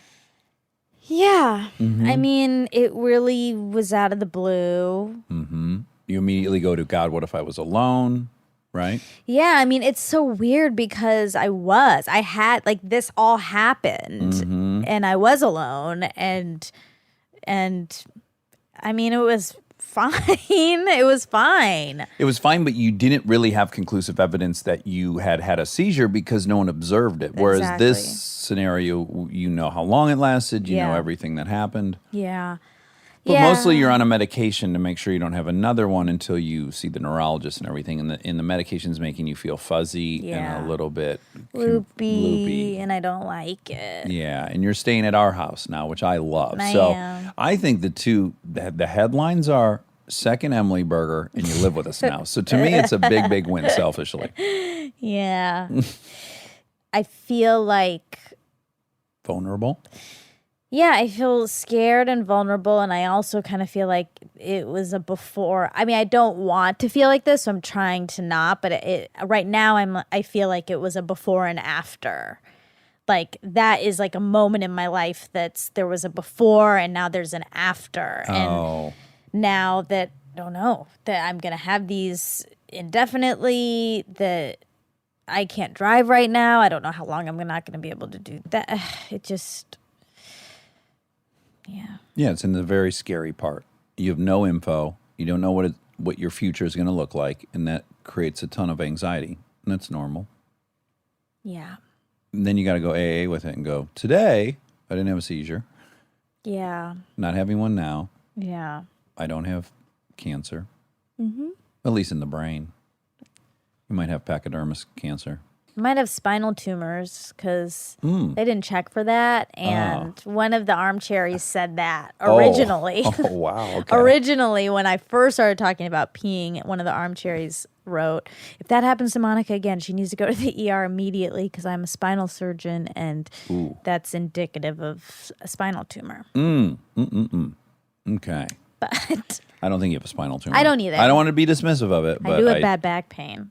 Well, but that's from the intense clenching while you're stiff as a board, light as a feather. Yeah. Okay, well, that's the update. That's the and update. We love you, and I'm not being dismissive, but I am also telling you you're going to be fine and have a wonderful life. Thanks. I know it for sure. Just like I knew about your house. That's true. Yeah. It's all going to be fine. Yeah. Anyway, Whitney Cummings. Whitney Cummings was a delight. Mm-hmm.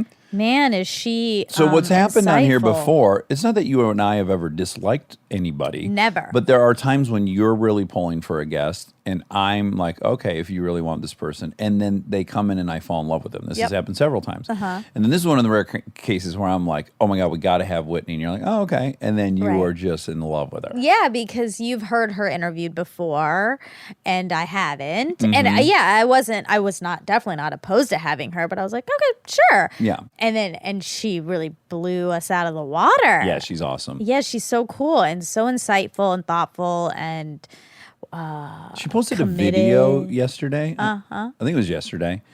It's her. She has Ring.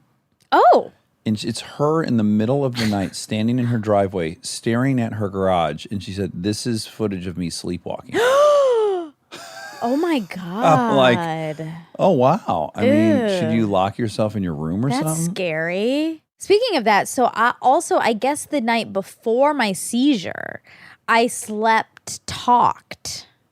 Oh. Yeah. What were you saying? I said, oh my God, thank you. That's what you were saying? Yes. Oh, my God. Maybe you were Minnie Mouse in the dream. Oh my God. You know, Aaron talks in his sleep. He does? Incessantly. I've heard him talk, volumes. Wow. And one of my favorites was he's like dead asleep, and I hear,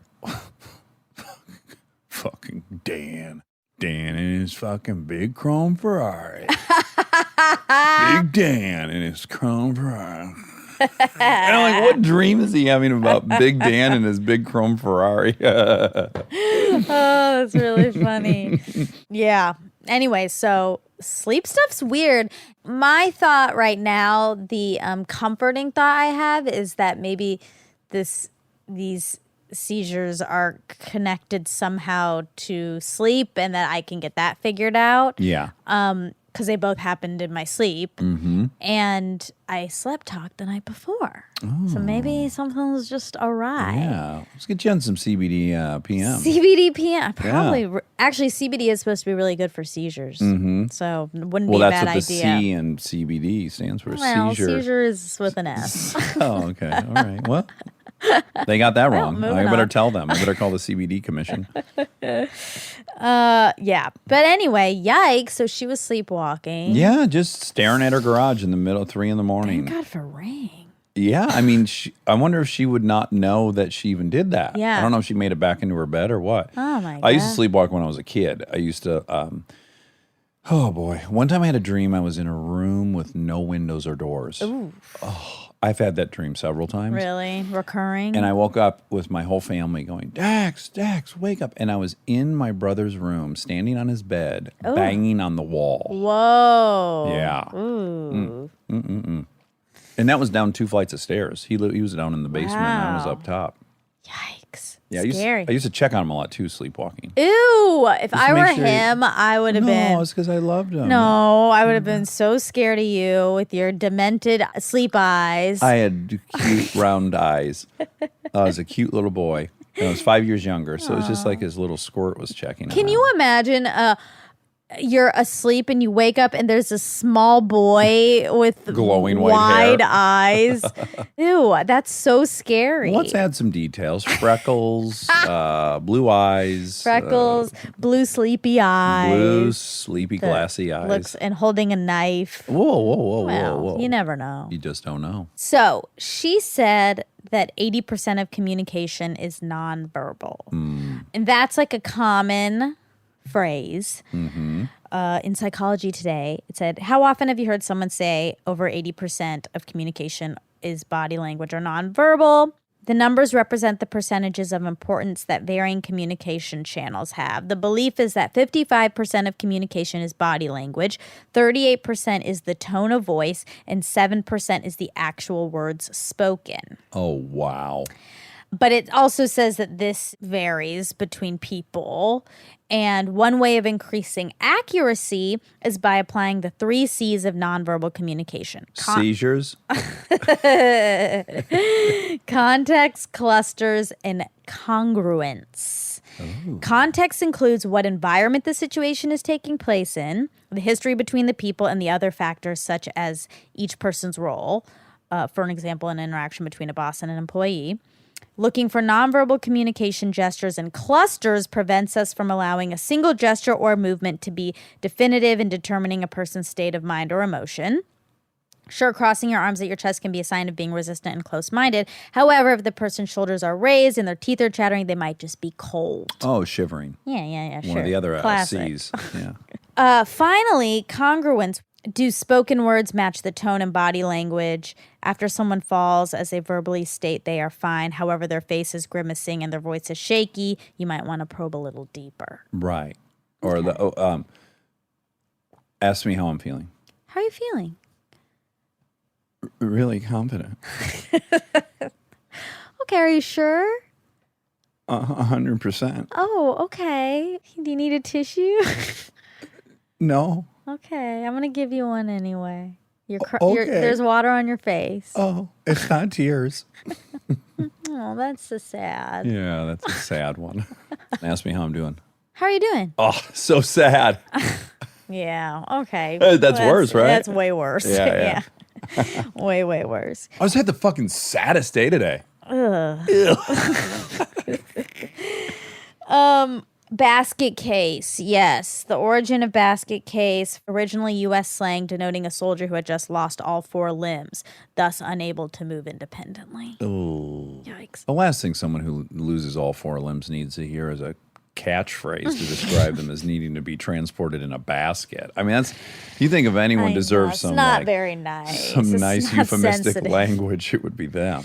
Their nonverbal communication Is dramatically reduced. Diminished. Yeah, you can't read very much based on their Yeah. torso only.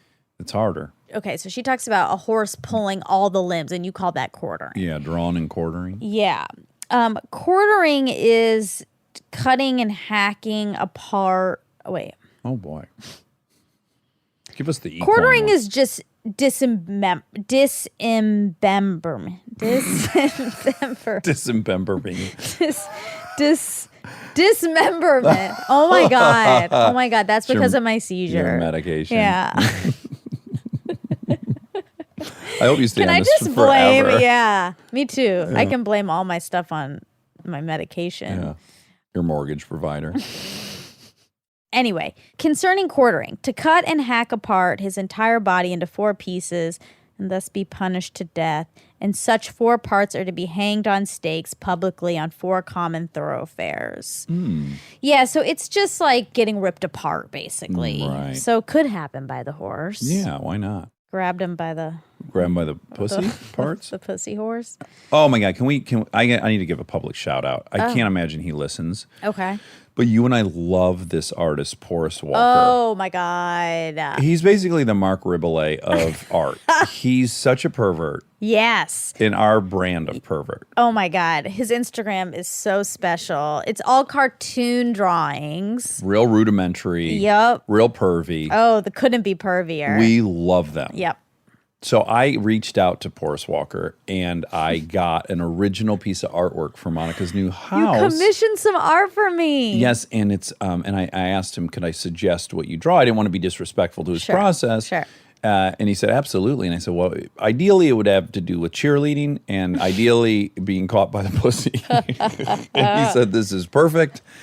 And then what he sent you can only be described as a masterpiece. Oh my goodness. It's interactive. There's a pull down. In the frame, Flap? yeah, Yes. there's a flap in the cheerleader's in the air at the beginning, and then you pull the flap down, and she starts lowering down, and then she swallows the whole spotter. He disappears into her. Think about how he catches her by the puss. he catches her by the puss, but then he disappears in such a well thought out manner. Yeah. Oh yeah. Oh, he took it right over the top. He really did. It's such a special piece of art. I'll post a picture of it. Because I was pervy enough to ask, did you ever get caught by the butthole or the pussy? Of course. He went a step further. He's like, have you ever swallowed another human being up with your pussy when you were landing? Oh my god. Has to have happened in the history of cheerleading. Well, I'm going to probably guess not. Anyways, but it's spectacular. It I'm not is. sure where you hang it in your home, like in a closet. I'm going to dedicate a room to perviness. Uh-huh. And I'm going to hang that. I'm going to hang my beautiful painting of the ball sack cowboy with Original. with the depth and God, that's really good. And on my white elephant, I received a painting of an octopus that is made of penises. Uh-huh. So all those got to go in one space, probably in the same space where the pea baby lives. Yeah, yeah. You know. And can I also recommend that be the room you do God doses of mushrooms in? Oh, that sounds like that might be a little much for me. I don't think I can do mushrooms now. That's probably something off the table. I don't think so. Okay. All right, we'll see. Well, ask your neurologist if you can do shrooms. That's another thing. I'm not supposed to. Well, I'm not drinking right now, and I Hate it. hate it. All I want to do. It's all I want to do. Wow. Yeah. Kind of like when we were talking about when I was on pills. It's always running in the back of your mind. Oh yeah. Yeah, good. Oh, I can't wait to go to meetings with you. It'll be so fun. Well, I'm not drinking. Yeah. I just want to be. Really badly. Well, yeah. As soon as you can't do something, I also want to be driving really badly. Is this the longest you haven't drank since you were 21? No. Well, that's no, possible. I don't think so. 5 days? 6 days? No, it hasn't. It was Saturday morning. Sunday, Monday. So Tuesday. Saturday, Sunday, Monday, 4 Tuesday. days. It's been 4 days. It's not great. Well, I'm inclined to say that is the longest you've gone. No, I don't think so. Because you would have wanted to this bad before, and you But would have no reason not to. It's only because I can't. Oh, If- I okay. think. Okay. If I just wasn't, I don't think I'd be thinking too hard about it. But being told you can't do it. right, and like, what if I can't ever? Yeah. I'm going to say you can't jog anymore Okay. to trick you into jogging. Oh, a lot. I see. Yeah. Oh, that's fine. You can't eat broccoli anymore. Well, I did think about that because Kristen went to Pilates, and I hate going to that Pilates class. I mean, it's an amazing Pilates class, and I do always feel good after, but it's so hard. And so I never want to go. And she went yesterday, and I was like, ugh, I can't go. Oh, you wanted to. Yeah, Ah. I really wanted to go, but I couldn't go. They tell you not to exercise? No. Oh. But You're just going to fill in the blanks. I don't think then. I should do that kind of intense. Okay. It's really intense. I Yeah. don't think I should do any of that until I get at least see the neurologist. Yeah, yeah. Right? Anyway, okay, so Roseanne in the Trump call. Mm-hmm. That was the president called her to congratulate her on the Success of the debut. yes. And the call was confirmed by White House Press Secretary Sarah Huckabee Sanders. Trump was thrilled with the sitcom's huge ratings and also wanted to thank Barr for her support. The comedian is a vocal Trump supporter, as is her character in the Roseanne reboot. In an interview with Good Morning America, Barr confirmed the call herself, saying it was pretty exciting, I'll tell you that much. So that's what that was. Great. I wonder what they talked about. I don't know. What if it was like he had a food tip for her? No, Have you tried No, I know, but like he called ostensibly to say like good job Congrats. on the show, but then he was just like, have you tried Have these? you tried Emily Burger? Speaking of your TV show, have you tried? I want it right now. Me too. I want to throw it right at your face. We told everyone about the box. It arrived. Yeah. Okay. Okay. It arrived and It was a mess. A massacre. it was actually really well packaged. It was What was it, hamburger or was it a steak? It was a it was hamburger. It looked like it was going to be so good. Oh man. I mean, the fact that I had to throw that in the garbage, it was the Oh. hardest thing I've Yeah. ever had to do. I would compare it to when you drop cocaine in carpet. You're like, oh my God, it's gone. What am I going to do? Fucking snort the carpet in between the hairs and get lint? It was very sad. But I did keep the clothes and I washed them twice and No they burger smell fine. Yeah, it's great. Yeah, it's great. It's Yeah, we're great. gonna wear 'em. It's great. Anyway, did American Beauty win the Academy Award? Yes. 2000, Best Picture. Christina Hendricks' hand on the poster. Yes, it's her hand. Very exciting. You said American Beauty. Thora Birch says the worst thing you can be is boring. The quote is, I don't think that there's anything worse than being ordinary. Oh, okay. Ordinary. And it's Mina Suvari. It's not Thora Birch. Yeah. That's all. That's all. All right. Well, I love you, and I look forward to your update from tomorrow, as I'm sure everyone will. I'll update everyone. Okay, and I think everything's gonna be fine. Me too. I love you. Love you.